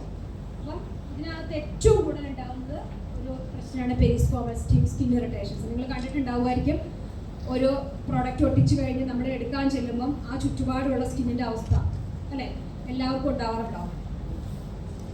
വളരെ ചുരുക്കം ചില ആൾക്ക് ഉണ്ടാവാറുള്ളൂ അല്ലേ. അപ്പം അങ്ങനെ സ്കിൻ ഇറിറ്റേഷൻ ഉണ്ടെങ്കിൽ എന്തായിരിക്കും പ്രശ്നം ചിന്തിച്ചിട്ടുണ്ടാവും? കാരണം ഒരു ബാഗ് പോലും പിന്നെ വെക്കാൻ പറ്റില്ല. കാരണം അവർക്ക് പെയിൻ, ചിലപ്പോൾ പെയിൻ ആ ഒരു ഏരിയയിൽ തൊലിയൊക്കെ പോയിട്ടുണ്ടെങ്കിൽ അവർക്ക് വേദനയായിരിക്കും, നീറ്റലായിരിക്കും, തൊടുമ്പത്തേക്ക് നീറ്റലായിരിക്കും. അപ്പം ആ ഒരു ഇഷ്യൂ നമുക്ക് അഡ്രസ്സ് ചെയ്യാനുണ്ട് അല്ലേ, പെരിസ്റ്റോമൽ സ്കിൻ ഇറിറ്റേഷൻസ്. അത് ലീക്കേജ്. ഇപ്പം പല കമ്പനികളും അല്ലെങ്കിൽ പല സാധനങ്ങളും കൊടുക്കുമ്പോൾ ഇത്ര ദിവസം വരെ എന്ന് പറഞ്ഞിട്ട് കൊടുക്കും, ഒട്ടിച്ചു വിടും. അത് കഴിഞ്ഞിട്ട് പിറ്റേ ദിവസം തന്നെ എന്ത് ചെയ്യും, ലീക്കിങ് പോകും. അതുകൊണ്ട് പേഷ്യൻറ്റുകൾക്ക് ഭയങ്കര അൺസേഫിൾ ആയിരിക്കും. കാരണം വെച്ചാൽ കിടക്കുമ്പോഴായിരിക്കും ലീക്ക് ചെയ്യുക. അപ്പോൾ ചിലപ്പോൾ ആ ലീക്ക് ചെയ്തുകൊണ്ട് ഉറങ്ങാൻ പറ്റുന്നില്ല. പിന്നെ ലീക്ക് ചെയ്യുമ്പോൾ പുറത്തേക്ക് ചിലപ്പോൾ സ്മെല്ല് വരുന്നുണ്ടാവും. അതുകൊണ്ട് തന്നെ അവർക്ക് മാനസികമായിട്ട് വളരെ ബുദ്ധിമുട്ടുണ്ടാകും. അപ്പോൾ ലീക്കേജ് ഒരു വലിയ ഇഷ്യൂസാണ്. പിന്നെയുള്ളത് സ്റ്റോമ റിട്രാക്ഷൻ, അതായത് ഉള്ളിലേക്ക് സ്റ്റോമ വലിഞ്ഞു പോകുന്ന അവസ്ഥ. അപ്പോൾ അങ്ങനെ വന്നു കഴിഞ്ഞാൽ പിന്നെ നമുക്ക് സാധാരണയുള്ള നോർമൽ പ്ലേറ്റുകളോ സാധനങ്ങളോ ഉപയോഗിക്കാൻ പറ്റാതെ വരും. പിന്നെ സ്റ്റിനോസിസ് വളരെ അൺകോമൺ ആണ്. അതായത് സ്റ്റോമയുടെ സൈസ് കുറഞ്ഞു പോകുന്നത്. സ്റ്റോമ സാധാരണ ഓരോരുത്തരുടെ കുടലിൻ്റെ അനുസരിച്ചിട്ടാണ് സ്റ്റോമയുടെ സൈസ് ഉള്ളത്. ആദ്യം കുറച്ച് ഇതായിട്ട് നിന്നാലും പിന്നെ അതിൻ്റെ ഇൻഫ്ലമേഷൻ കുറയുമ്പോൾ നോർമൽ ഒരു സ്റ്റോമയിലോട്ടാണ് പോകുന്നത്. പക്ഷേ ഇതെങ്ങനെയാണെന്ന് വെച്ചാൽ സ്റ്റോമയുടെ സൈസ് വളരെ ചുരുങ്ങി പോകുന്നു. മോഷൻ വരുന്നതാണെങ്കിൽ വളരെ എന്താ പറയുക, ഒരു തിൻ ലൈക്സ് മോഷൻസ് ഒക്കെ ആയിരിക്കും വരുന്നത്. ചിലപ്പോൾ ബ്ലോക്കേജും ഒക്കെ ആയി പോകും. അതാണ് റിട്രാക്ഷൻ സ്റ്റിനോസിസ് എന്ന് പറയുന്നത്. അതുപോലെ പാരസ്റ്റോമൽ ഹെർണിയ, അതായത് ഈ സ്റ്റോമയുടെ ചുറ്റുഭാഗത്ത് കുടലിങ്ങനെ ഇതായിട്ട് നിൽക്കുന്നത്, വീക്ക് അബ്ഡോമിനൽ മസിൽ വഴി പുറത്തേക്ക് കുടൽ തള്ളി വരുന്ന ഒരവസ്ഥ. നെക്രോസിസ്, അതായത് കറുത്ത് ആ ഒരു ഇത് പോവും, സർക്കുലേഷൻ കുറഞ്ഞു പോവും. ആ സ്റ്റോമ മൊത്തം ബ്ലാക്ക് കളറിൽ ഇരിക്കുകയാണുള്ളത്. അതുപോലെ കോൺസ്റ്റിപ്പേഷൻ യൂഷ്വലി നമ്മുടെ നോർമൽ ഇതുകൊണ്ട് തന്നെ ഫുഡിൻ്റെ ഹാബിറ്റോ അല്ലെങ്കിൽ മരുന്നുകൊണ്ടൊക്കെ ഉണ്ടാകുന്നതാണ്. പിന്നെ ബേബി ബ്ലീഡിങ്ങും കാണാറുണ്ട്. അപ്പോൾ ഇതിന് നമ്മൾ എങ്ങനെയാണ് അതൊരു മാനേജ്മെൻറ്റ് ചെയ്യണമെന്നുള്ള അറിയാം. ഒരു പെരിസ്റ്റോമൽ സ്കിൻ ഇറിറ്റേഷൻ റാഷ് വന്നിട്ടുള്ള ഒരു സ്റ്റോമയുടെ പിക്ചറാണ് നമ്മൾ കാണുന്നത്. അപ്പോൾ ഇതിൻ്റെ ഒരു കാരണം എന്ന് പറയുന്നത് സ്കിന്ന് പ്രോപ്പറായിട്ട് പെരിസ്റ്റോമൽ സ്കിന്ന് മാനേജ് ചെയ്യാൻ പറ്റാത്തൊരവസ്ഥയിൽ വരുന്നത്. അതുപോലെ തന്നെ ഔട്ട്പുട്ട്, അതായത് ഈ ഒരു ലീക്കേജ് വന്നതുകൊണ്ട്, അതായത് ഈ പുറത്തേക്ക് ഈ സ്റ്റോമയിൽ നിന്ന് ലീക്ക് വന്നിട്ട് സ്കിൻ ഇറിറ്റേഷൻസ് ഉണ്ടാകാം. അതുപോലെ തന്നെ പുവർ ഫിറ്റിംഗ് ഓസ്റ്റമി ബാഗ്, കൃത്യമായിട്ടല്ല ബാഗ് യൂസ് ചെയ്യുന്നതെങ്കിൽ പുറത്തേക്ക് ലീക്ക് വരാൻ സാധ്യതയുണ്ട്. അതുവഴി സ്കിൻ ഇറിറ്റേഷൻസ് ഉണ്ടാക്കാം. പിന്നെ ചില അലർജീസ്, ചില അപ്ലയൻസസുമായിട്ട് അലർജി ഉണ്ടാക്കുന്ന കുറച്ച് കാര്യങ്ങൾ, ചില അപ്ലയൻസസ് അവർക്ക് സൂട്ടബിൾ ആയിരിക്കില്ല, അപ്പോൾ അത് അലർജി ഉണ്ടാക്കും, അത് സ്കിൻ ഇറിറ്റേഷൻസ് ഒക്കെ ഉണ്ടാകും. അപ്പോൾ അതിൻ്റെ മാനേജ്മെൻറ്റ് പ്രോപ്പറായിട്ടുള്ള സ്കിൻ കെയർ.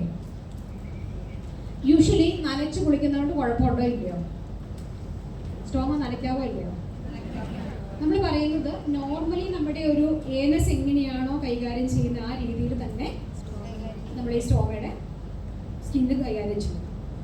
നനയ്ക്കാം, കുളിക്കാം, പ്രശ്നമില്ല. പക്ഷെ ഒറ്റ പ്രശ്നമുള്ളത് എന്താണെന്ന് വെച്ചാൽ ഇപ്പം ഉപയോഗിക്കുന്ന സാധനങ്ങളെല്ലാം, ബേസ് പ്ലേറ്റുകളെല്ലാം ഒരു 6-7 ദിവസത്തേക്ക് വരെ, അല്ലെങ്കിൽ കമ്പനി 6-7 ദിവസത്തേക്ക് എന്നൊക്കെ അവർ പറയുന്നത്.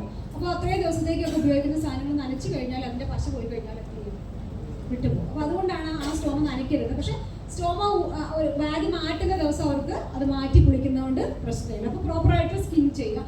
പിന്നെയുള്ളത് അതിന് വേണ്ടിയിട്ടുള്ള സ്കിൻ പൊട്ടാതിരിക്കാനുള്ള ക്രീമുകൾ, ക്രീമുണ്ട്, പേസ്റ്റ് ഉണ്ട്, പൗഡേഴ്സൊക്കെ ഉണ്ട്. നമ്മളറിയാം, എനിക്ക് തോന്നുന്നു കരായ പൗഡർ എന്നൊക്കെ പറഞ്ഞാൽ അല്ലേ, നമ്മൾ കരായ പൗഡറൊക്കെ യൂസ് ചെയ്യാറുണ്ട്, സിഗോക്സൈഡ് പൗഡർ യൂസ് ചെയ്യാറുണ്ട്. അതല്ലാതെ സ്റ്റോമയുടെ തന്നെ പൗഡേഴ്സൊക്കെ പലരും യൂസ് ചെയ്യാറുണ്ട്. അപ്പോൾ പ്രോപ്പറായിട്ട് സ്കിൻ കെയർ ചെയ്യുക. അപ്പോൾ അതിനകത്ത് നമ്മൾ പറയുന്നത് സ്റ്റോമ മാറ്റുമ്പോൾ തന്നെ ചെയ്യുന്നത് ആ ഏരിയ നന്നായിട്ട് ക്ലീൻ ചെയ്യുക, മോഷൻ ഇരിക്കാത്ത രീതിയിൽ ക്ലീൻ ചെയ്യുക.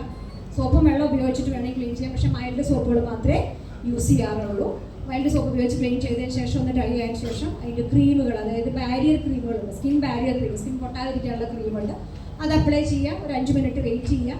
അത് തുടച്ചെടുത്തതിന് ശേഷം പിന്നീട് നമുക്ക് ബാഗോ അല്ലെങ്കിൽ ഈ പറഞ്ഞ പ്രശ്നങ്ങളുണ്ടെങ്കിൽ അതിൻ്റെ ബാരിയർ റിങ് അടക്കമുള്ള സാധനങ്ങളുണ്ട്. പിന്നെ അതുമായിട്ട് ഒട്ടിപ്പിടിക്കാനുള്ള പേസ്റ്റ് രൂപത്തിലുള്ള സാധനങ്ങളൊക്കെ ഉണ്ട്. ഒരുപാട് പ്രൊഡക്റ്റുകളുണ്ട്. പക്ഷേ ഇതിൻ്റെയൊക്കെ പ്രശ്നം എന്താണെന്ന് വെച്ചാൽ ഇതെല്ലാം ഭയങ്കര കോസ്റ്റ്ലിയാണ്. നിങ്ങൾ ശ്രദ്ധിച്ചിട്ടുണ്ടെന്ന് എനിക്കറിയത്തില്ല, ഇപ്പം ഏതൊരു ഹോസ്പിറ്റലിൽ നിന്ന് സർജറി ചെയ്യുമ്പോഴും ഓരോ ഹോസ്പിറ്റലുമായിട്ട് ഓരോ കമ്പനി ടൈപ്പാണ്. അപ്പോൾ ഈ കമ്പനി ടൈപ്പ് ആയതുകൊണ്ട് തന്നെ ഇവരൊരു പാക്കാണ് കൊടുക്കുന്നത്. പേസ്റ്റ് അടക്കം, റിമൂവൽ സ്പ്രേ അടക്കം, ഈവൻ കത്രിക അടക്കം, അത് വെട്ടാനുള്ള കത്രിക അടക്കമുള്ള ഒരു പാക്കായിട്ടാണ് കൊടുക്കുന്നത്. അതിനകത്ത് ബാഗ് ബേസ് വെയിറ്റ് വളരെ കുറവായിരിക്കും, വളരെ കുറച്ച് മാത്രമേ ഉണ്ടാവുള്ളൂ. അപ്പോൾ ഇതിന് തന്നെ ഒരു 5,000 rupees വരെ ഒരു പാക്കിന് തന്നെ വരുന്നുണ്ട്. പക്ഷെ അതിനകത്ത് ആകെ പാടെയുള്ളത് ബാഗും പ്ലേറ്റും ഒക്കെ ആയിട്ടുള്ള 2-3 ഒക്കെ ഉണ്ടാവും. അപ്പോൾ ഓരോ ഹോസ്പിറ്റലിലും ഓരോ കമ്പനിയായിട്ട് ടൈപ്പാണ്. കുറേ കമ്പനികളുണ്ട്, റോളോപ്ലാസ്റ്റ്, ഹോളിസ്റ്റർ, മെഡിഫിലസ് എന്നൊക്കെ പറഞ്ഞ് കുറേ കമ്പനികളുണ്ട്. അപ്പോൾ ഇവർ ഏത് ഹോസ്പിറ്റലിൽ നിന്ന് ചെയ്യുന്ന ഇതുമാണ് അവരുമായിട്ട് ടൈപ്പായിട്ട്. പിന്നെ ഒറ്റ കാര്യമുള്ളത്, ഒരു പേഷ്യൻ്റ് ഒരെണ്ണത്തിൽ കംഫർട്ടബിൾ ആയി കഴിഞ്ഞാൽ അവർ പിന്നെ അതിപ്പോൾ നമ്മളാണെങ്കിലും അങ്ങനെ തന്നെ അല്ലേ, നമ്മൾ അതിനകത്ത് കംഫർട്ടബിൾ ആണ്. അത് കാരണം വെച്ചാൽ അവരുടെ മനസ്സിൽ എന്താ, ഇത് ഹോസ്പിറ്റലിൽ തന്നിട്ടൊരു സാധനം, ഇത് മാറ്റി കഴിഞ്ഞാൽ വേറെ എന്തെങ്കിലും പ്രോബ്ലം ഉണ്ടാവുമെന്ന് വിചാരിച്ചിട്ട് പിന്നെ അവരത് ചെയ്യും. പക്ഷെ അവരത് കംഫർട്ടബിൾ ആണെങ്കിൽ, അവർക്ക് അത്രയും പറയുന്ന രീതിയിൽ അവർക്ക് കിട്ടുന്നുണ്ട്, അവർക്ക് വേറെ പ്രോബ്ലം ഇല്ലെങ്കിൽ പിന്നെ നമ്മളത് മാറ്റാൻ പോകേണ്ട ആവശ്യമില്ല. പക്ഷെ നമ്മൾ ആലോചിക്കേണ്ട ഒരു കാര്യം, ഈ പറഞ്ഞ കോംപ്ലിക്കേഷൻസ് എന്തെങ്കിലും വന്നതിന് ശേഷം ഒരു ദിവസം 2 ദിവസത്തേക്ക് മാത്രം കിട്ടുന്നുണ്ടെങ്കിൽ ആ പ്രോഡക്റ്റ് അവർക്ക് പറ്റുന്നതായിരിക്കില്ല, സൂട്ടബിൾ ആയിരിക്കില്ല. അപ്പോൾ അവിടെ നമ്മൾ അഡ്വൈസ് കൊടുക്കേണ്ടി വരും. ഇത് പറ്റില്ല, ഇത് പറ്റുന്ന വേറെ പ്രോഡക്റ്റുകൾ നമ്മൾ പറഞ്ഞു കൊടുക്കേണ്ടത്, ചെയ്ത് കൊടുക്കേണ്ടത്. അപ്പോൾ ഇതാണ് ഇപ്പോഴത്തെ ഇഷ്യൂ. പിന്നെ ഇതിൻ്റെ എല്ലാ പ്രശ്നം എന്താണെന്ന് വെച്ചാൽ ഇതെല്ലാം കോസ്റ്റ്ലി ആണെങ്കിലും പേഷ്യൻ്റ് ഫ്രണ്ട്ലി ആയതുകൊണ്ട് തന്നെ ഇവരത് തന്നെ യൂസ് ചെയ്യാനായിരിക്കും കൂടുതൽ ഇഷ്ടമുണ്ടാവും. എനിക്കറിയില്ല കാലിക്കറ്റൊക്കെ ഏതാ യൂസ് ചെയ്യണം, കൂടുതലും ഇവിടെ നമ്മളെ ഓസ്റ്റമൈസിൻ്റെ പ്രോഡക്റ്റ് റീയൂസബിൾ സാധനങ്ങളാണോ അതുപോലെ റീയൂസബിൾ സാധനങ്ങളാണ്. അപ്പം അങ്ങനെയുള്ള ഒട്ടിക്കുന്ന സാധനമുണ്ട്, കെട്ടിവെക്കുന്ന ബെൽറ്റ് ഇട്ട് കെട്ടിവെക്കുന്ന പ്രൊഡക്ട്സുകളും ഉണ്ട്. പക്ഷേ യൂഷ്വലി എനിക്ക് തോന്നുന്നു ഓരോ കമ്പനീസും അവർ പ്രിഫർ ചെയ്യുന്ന സാധനം ഈ പറഞ്ഞ് ഒട്ടിച്ച് വെക്കുന്ന രീതിയിലുള്ള സാധനം. അപ്പം അതാവുമ്പോൾ പിന്നെ എന്നാന്ന് വെച്ചാൽ അവർ ഇറിഗേഷൻ പോലും പഠിപ്പിക്കാറില്ല. കാരണം എന്ന് വെച്ചാൽ അവരുടെ പ്രോഡക്റ്റുകളുടെ മാർക്കറ്റ് കുറയുന്നതുകൊണ്ട് ഇറിഗേഷൻ പോലും ഹോസ്പിറ്റലുകാർ അഡ്വൈസ് ചെയ്യാറുണ്ട്. അപ്പോൾ ഇങ്ങനെ ഒരു പെരിസ്റ്റോമൽ സ്കിൻ ഇറിറ്റേഷൻസ് വന്നു കഴിഞ്ഞാൽ പിന്നെ പക്ഷെ നമുക്ക് ബാഗ് ഒട്ടിക്കാതിരിക്കാൻ പറ്റുമോ, അല്ലെങ്കിൽ വെച്ച് ഇത് ചെയ്യാതിരിക്കാൻ പറ്റുമോ? കാരണം എന്താ, മോശം പിന്നെ പുറത്തേക്ക് വരും. അപ്പം നമുക്ക് നോക്കേണ്ട ഒരു കാര്യം, ഇങ്ങനെയുള്ളൊരു സ്റ്റോമയാണെങ്കിൽ നമ്മൾക്ക് ഒട്ടിക്കാതിരിക്കാനുള്ള ബാഗുകൾ വെച്ച് മാനേജ് ചെയ്യാൻ പറ്റുമോ എന്നുള്ളത്. കാരണം അവർക്ക് ലീക്കേജ് ഒന്നും ഇല്ലെങ്കിൽ ഒരു പക്ഷേ അത് വെച്ചിട്ട് മാനേജ് ചെയ്യാൻ പറ്റും. അല്ലെങ്കിൽ സ്കിൻ പ്രോബ്ലംസ് മാറിക്കഴിഞ്ഞതിന് ശേഷം വീണ്ടും ആ രീതിയിലോട്ട് പോകാൻ പറ്റും. അല്ലെങ്കിൽ നമുക്കത് എങ്ങനെയാണ് മാനേജ് ചെയ്യാൻ പറ്റുക എന്നുള്ളത് പേഷ്യൻ്റ് സൈഡിൽ നോക്കേണ്ടി വരും. പക്ഷേ പുതിയ ഈ രീതിയിലുള്ള ഇവരുടെ ഓരോ കമ്പനി അവർ പറയുന്നത് അവർക്ക് സ്കിൻ പ്രോബ്ലംസ് അവരുടെ പ്രൊഡക്ട്സുകളിൽ വരുന്നില്ല, കാരണം സ്കിൻ ഫ്രണ്ട്ലി ആണെന്നാണ് പറയുന്നത്. ശരിയായി തോന്നുന്നു, കാരണം അധികം സ്കിൻ പ്രോബ്ലംസ് ഇപ്പം അധികം കാണാറില്ല, കാരണം അവർ ഈ പ്രോപ്പർ രീതിയിൽ മാനേജ് ചെയ്യുന്നുണ്ട്. അപ്പം ലീക്കേജ് ആണ് ഒരു സ്കിൻ പ്രോബ്ലംസിൻ്റെ വലിയൊരു റീസൺ ആയിട്ട് വരുന്നത്. നമ്മൾ പറഞ്ഞ കാര്യം തന്നെയാണ് ഇതിനകത്ത് ലീക്കേജ് വരുന്നത്. പിന്നെ അതിനകത്ത് നിങ്ങൾ കണ്ടിട്ടുണ്ടാവും ബോഡി പ്രൊഫൈൽ ചേഞ്ചസ്. കാരണം ബോഡി പ്രൊഫൈൽ ഇത് ഓസ്റ്റമി കെയർ അല്ലെങ്കിൽ ഒരു സ്റ്റോമ കെയർ എന്ന് പറയുന്നത് ശരിക്കും പറഞ്ഞാൽ ഒരു പോസ്റ്റ് ഓപ്പറേറ്റീവ് കെയർ മാത്രമല്ല, ഒരു പ്രീ ഓപ്പറേറ്റീവ് കെയർ വളരെ ഇമ്പോർട്ടൻ്റ് ആണ്. കാരണം അതിനകത്തൊരു സ്റ്റോമയുടെ മാർക്കിംഗ് വരെ വളരെ ഇമ്പോർട്ടൻ്റ് ആണ്. അപ്പോൾ എല്ലാ മേജർ ഹോസ്പിറ്റൽസിലും ഒരു സ്റ്റോമ നേഴ്സ് ഉണ്ട്.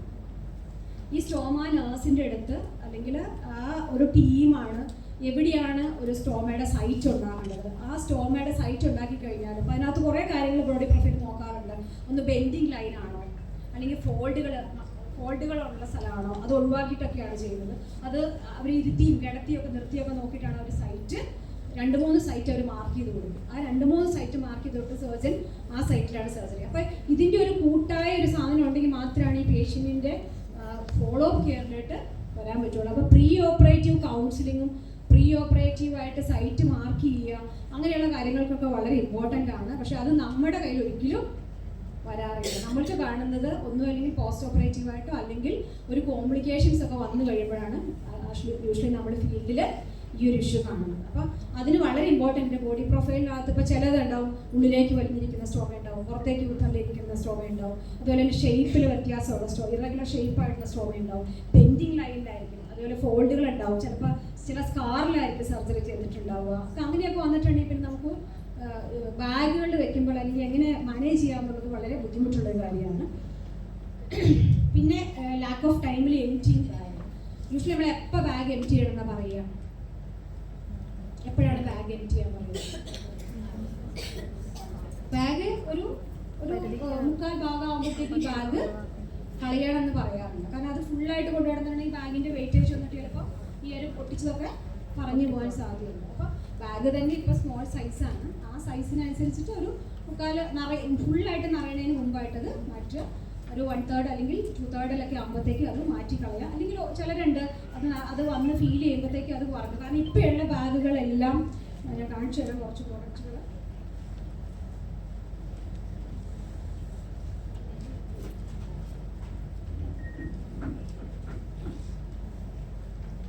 ഓപ്പൺ എൻഡ് ആയിട്ടുള്ള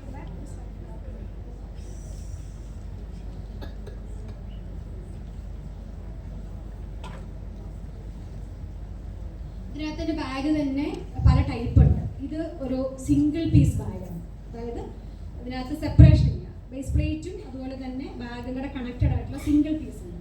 അതുപോലെ തന്നെ ഡബിൾ പീസ് ഉണ്ട്, അതായത് ബേസ് പ്ലേറ്റ് സെപ്പറേറ്റഡ് ആയിട്ടുള്ള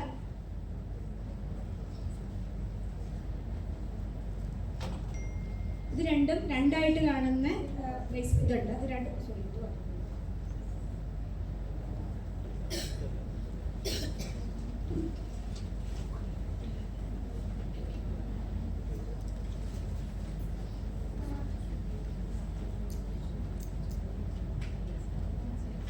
ഇത് ബേസ് പ്ലേറ്റ് ആണ്. ഇതെങ്ങനെ വേണമെങ്കിലും ഇത് ഭയങ്കര ഫ്ലെക്സിബിൾ സാധനമാണ്, ഒടിയില്ല. മറ്റ് ബേസ് പ്ലേറ്റിലെ പോലുള്ള പുതിയൊരു പ്രോഡക്റ്റാണ് ഉള്ളത്. അപ്പോൾ ഇത് ബേസ് പ്ലേറ്റ് ഒരിക്കലും പൊടിയില്ല. മാത്രമല്ല ഇതിനകത്ത് ബേസ് പ്ലേറ്റിനകത്ത് തന്നെ ബെൽറ്റ് കണക്ട് ചെയ്യാൻ പറ്റും, എക്സ്ട്രാ ഒരു സപ്പോർട്ട് കിട്ടുന്ന രീതിയിലുള്ള ഭാഗമാണ്. അപ്പോൾ ഇതിൻ്റെ അഡീഷണൽ ആയിട്ട് നമ്മൾ ഇതൊരു റോസ്റ്ററുടെ പൗച്ചാണ്, ഇത് അറ്റാച്ച് ചെയ്ത് വെക്കാൻ പറ്റത്തില്ല. അപ്പോൾ ഇത് പേഷ്യൻ്റ് തന്നെ എടുത്തിട്ട് അല്ലെങ്കിൽ കെയർ ഗീവറിന് തന്നെ എടുത്തിട്ട് മാറ്റി വാഷ് ചെയ്ത് ഉപയോഗിക്കാം. ഇത് വാട്ടർ പ്രൂഫാണ്, വെള്ളം ചാടിയാലും ഇതിൻ്റെ ഈ ഭാഗത്തൊന്നും ഒരു കുഴപ്പവും വരുന്നില്ല. ഇതിട്ട് കുളിക്കുന്നതിനും യാതൊരു കുഴപ്പമില്ല. ഇതും അതുപോലെ വാട്ടർ പ്രൂഫ് സാധനമാണ്. പക്ഷേ എങ്കിലും നമ്മളൊരു എക്സ്ട്രാ കരുതൽ എന്നുള്ള രീതിയിൽ ഇത് ബേസ് പ്ലേറ്റ് നനയ്ക്കണ്ടെന്ന് പറഞ്ഞു കൊടുക്കാറുണ്ട്. കാരണം എന്ന് വെച്ചാൽ ബേസ് പ്ലേറ്റ് നനച്ച് കഴിഞ്ഞ് ഇതിൻ്റെ ആ ഒരു വെള്ളം വീണ് കഴിഞ്ഞാൽ പോകുമെന്ന് വിചാരിച്ചിട്ട് അത് കുറച്ചുകൂടെ എടുക്കുകയാണ്. ഇത് വാഷബിൾ ആയതുകൊണ്ട് തന്നെ ചില പേഷ്യൻസ് ഒക്കെ 1 മാസം വരെ യൂസ് ചെയ്യാറുണ്ട്. 2 ബാഗുകളിൽ 1 മാസം വരെ യൂസ് ചെയ്യാറുണ്ട്. ഇതാണ് ഡബിൾ പീസ് പറയുന്നത്. സിംഗിൾ പീസ് എന്ന് വെച്ചിട്ടുണ്ടെങ്കിൽ അതിൻ്റെ കൂടെ അറ്റാച്ച്ഡ് ആയിട്ടുള്ള അതോടുകൂടി തന്നെ ഇത് ചെയ്തിട്ടുള്ള സിംഗിൾ പീസുകളുണ്ട്. ഇതൊക്കെ പ്രോഡക്ട്സ് ഇതൊക്കെ ഭയങ്കര കോസ്റ്റ്ലിയാണ്, പക്ഷേ എങ്കിൽ പോലും ഭയങ്കര കംഫർട്ടബിൾ ആണ് ചില പേഷ്യൻസ്. അപ്പോൾ അങ്ങനെയുള്ള പ്രോഡക്റ്റുകളുണ്ട്. പിന്നെ ഇതിനകത്ത് മിക്കവാറും ഇവരുടെ എല്ലാ പ്രോഡക്റ്റുകളും ഇങ്ങനത്തെയുള്ള എല്ലാ സാധനങ്ങളും ഓപ്പൺ എൻഡഡ് ആയിരിക്കും, തുറന്ന് മോഷൻ ഒഴിവാക്കാൻ പറ്റുന്ന രീതി. അതായത് മോഷൻ വന്നു കഴിഞ്ഞാൽ തുറന്ന് ഒഴിവാക്കി അടച്ചു വെക്കാവുന്ന രീതിയിലുള്ള സാധനം. അപ്പം ഒരു ബാഗ് നിറയുന്നതിന് മുമ്പ് മാറ്റി കളയുക, അതിൻ്റെ ഇതിനകത്ത് ഒഴിവാക്കുക എന്നുള്ളതാണ് ഏറ്റവും പ്രധാനം. പിന്നെ ഇത് കുറച്ചുകൂടെ ഫ്രണ്ട്ലി ആവാൻ കാര്യം എന്താണെന്ന് വെച്ചാൽ ഇത് നിറഞ്ഞു കഴിഞ്ഞ് കഴിഞ്ഞാണെങ്കിൽ ഇത് പാക്ക് ചെയ്ത് ഒരു നമുക്കൊരു ചുരുട്ടി വെച്ച് കഴിഞ്ഞാൽ നമുക്കൊരു കൊളോസ്റ്റമി ബാഗ് ഉണ്ടെന്ന് പോലും അറിയത്തില്ല. ഈ രീതിയിൽ നോക്കാം, ഇത്രേ ഉള്ളൂ. ഒഴിവാക്കി കഴിഞ്ഞിട്ടുണ്ടെങ്കിൽ മടക്കി ചുരുട്ടി അവർക്ക് ഇങ്ങനെ വയ്ക്കാം. അപ്പോൾ ഒരു ഓസ്റ്റമി അവരുടെ ശരീരത്തിൽ ഉണ്ടെന്ന് പോലും അറിയത്തില്ല. അവർക്ക് ഏത് രീതിയിലുള്ള ഡ്രസ്സ് വേണമെങ്കിലും ധരിക്കാവുന്ന രീതിയിലുള്ള പ്രോഡക്റ്റ്. കാരണം ഇതെല്ലാം ഓരോ കമ്പനി സ്റ്റഡി ചെയ്ത് പുതിയ പ്രോഡക്റ്റുകൾ പുതുതായിട്ട് ഇറക്കി കൊണ്ടുവരണം. പിന്നെയുള്ളത് ഇത് കുറേ നേരത്തെയുള്ള പ്രോഡക്റ്റാണ്. ഇതൊരു ട്രാൻസ്പെറൻറ്റ് പൗച്ചാണ്. അതായത് മോശം വന്ന് നിറഞ്ഞിട്ടുണ്ടെങ്കിൽ അവർക്ക് അതിനോടെ കാണാൻ പറ്റും. പക്ഷേ ഇത് പലരും എന്ത് ചെയ്യില്ല, പ്രിഫർ ചെയ്യില്ല. കാരണം അവർക്ക് കാണുമ്പോൾ തന്നെ ഒരു ബുദ്ധിമുട്ടായി തോന്നുന്നുണ്ട്. ഇത് പലരും ഇവർക്കത് ചിലർ പറയുന്നത് വേണ്ട, അത് കാണുമ്പോൾ തന്നെ ഒരു വിഷമം ഉണ്ടാക്കുന്നു എന്ന് പറഞ്ഞിട്ട് ഇങ്ങനത്തെ ട്രാൻസ്പെറൻസ് സാധാരണ ഒപ്പേക്കായിട്ടുള്ള സാധനങ്ങളാണ് യൂഷ്വലി ഉപയോഗിക്കുന്നത്. അതിനകത്ത് തന്നെയുള്ള വാട്ടർ പ്രൂഫ് സാധനങ്ങളാണ് ഇതുള്ളത്. അതായത് വെള്ളം ഒരു രീതിയിലും നനഞ്ഞാലും പ്രശ്നമില്ലാത്ത. അതുപോലെ തന്നെ ഇത് സാധാരണ ഒരു സ്റ്റോമയ്ക്ക് പറ്റുന്ന ഒരു പ്രോഡക്റ്റാണ്. ഒരു നമ്മൾ പുറത്തേക്ക് തള്ളി നിൽക്കുന്ന ഒരു സ്റ്റോമയ്ക്ക് പറ്റുന്ന സാധനമാണ്. അതിൻ്റെ തന്നെ കോൺവെക്സ് ആയിട്ടുള്ള അപ്ലയൻസസ് ആണ്. അതായത് ഉള്ളിലോട്ട് പോയ സ്റ്റോമയോ അല്ലെങ്കിൽ ഒരു പാരലായിട്ടുള്ള ഒരു സ്റ്റോമയോ ഒക്കെ ആണെങ്കിൽ കോൺവെക്സ് ആയിട്ടുള്ള സാധനങ്ങളാണ് യൂസ് ചെയ്യുന്നത്. അപ്പം ലീക്കേജ് കുറയ്ക്കാൻ പറ്റും. ആ രീതിയിലുള്ള കുറേ പ്രോഡക്റ്റുകൾ അവൈലബിൾ ആയിട്ടുണ്ട്. പിന്നെ ഞാൻ നേരത്തെ പറഞ്ഞ നോർമൽ സ്റ്റോമയാണെങ്കിൽ ഈ പറഞ്ഞ ബെൽറ്റ് ഇട്ട് ചെയ്യുന്ന ഓസ്റ്റമേറ്റ്സ് ഇന്ത്യയുടെ ട്രാൻസ്പെറൻ്റ് ആയിട്ടുള്ള പ്രോഡക്റ്റുകൾ കംഫർട്ടബിൾ ആയിട്ട് യൂസ് ചെയ്യുന്ന ആളുകളുണ്ട്. ചില ആളുകളുണ്ട് കൊളോസ്റ്റമി ഇറിഗേഷൻ ചെയ്തതിന് ശേഷം ബാഗ് പോലും ഉപയോഗിക്കേണ്ട ആവശ്യമില്ല. കാരണം അവർക്കൊരു ചുമ്മാ ഒരു പാട് വെച്ച് ഡ്രസ്സ് ചെയ്താൽ അന്നത്തെ ദിവസം അവർക്ക് യാതൊരു കുഴപ്പമില്ലാണ്. അപ്പം ഇവരേതിലാണോ കംഫർട്ടബിൾ, അവർക്ക് വേറെ ഇഷ്യൂസ് ഒന്നും ഇല്ലെങ്കിൽ നമ്മൾ അതിനകത്ത് കൂടുതൽ ഇടപെടേണ്ട ആവശ്യമില്ല. പക്ഷേ ഇഷ്യൂസ് ഉള്ള ആൾക്കാരും അതുപോലെ തന്നെ മാനേജ് ചെയ്യാൻ അവർക്ക് ബുദ്ധിമുട്ടുള്ള കാര്യങ്ങൾ, ഇടയ്ക്ക് ലീക്കേജ് ഒക്കെ വരുന്ന ആളുകൾക്കാണ് നമ്മൾ കൂടുതൽ ഇമ്പോർട്ടൻ്റ് ആയിട്ടുള്ള ചെയ്തു കൊടുക്കേണ്ടതായിട്ടുള്ളൂ. അതുപോലെ തന്നെ അതിനകത്ത് ഒരു കാര്യമുള്ളത്,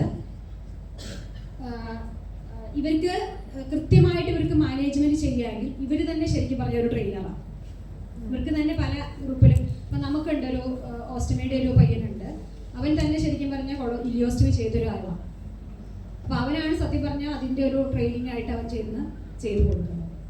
അപ്പം ആ രീതിയിൽ ആൾക്കാരെ ഡെവലപ്പ് ചെയ്ത് നന്നായിട്ട് വരുന്നുണ്ട്.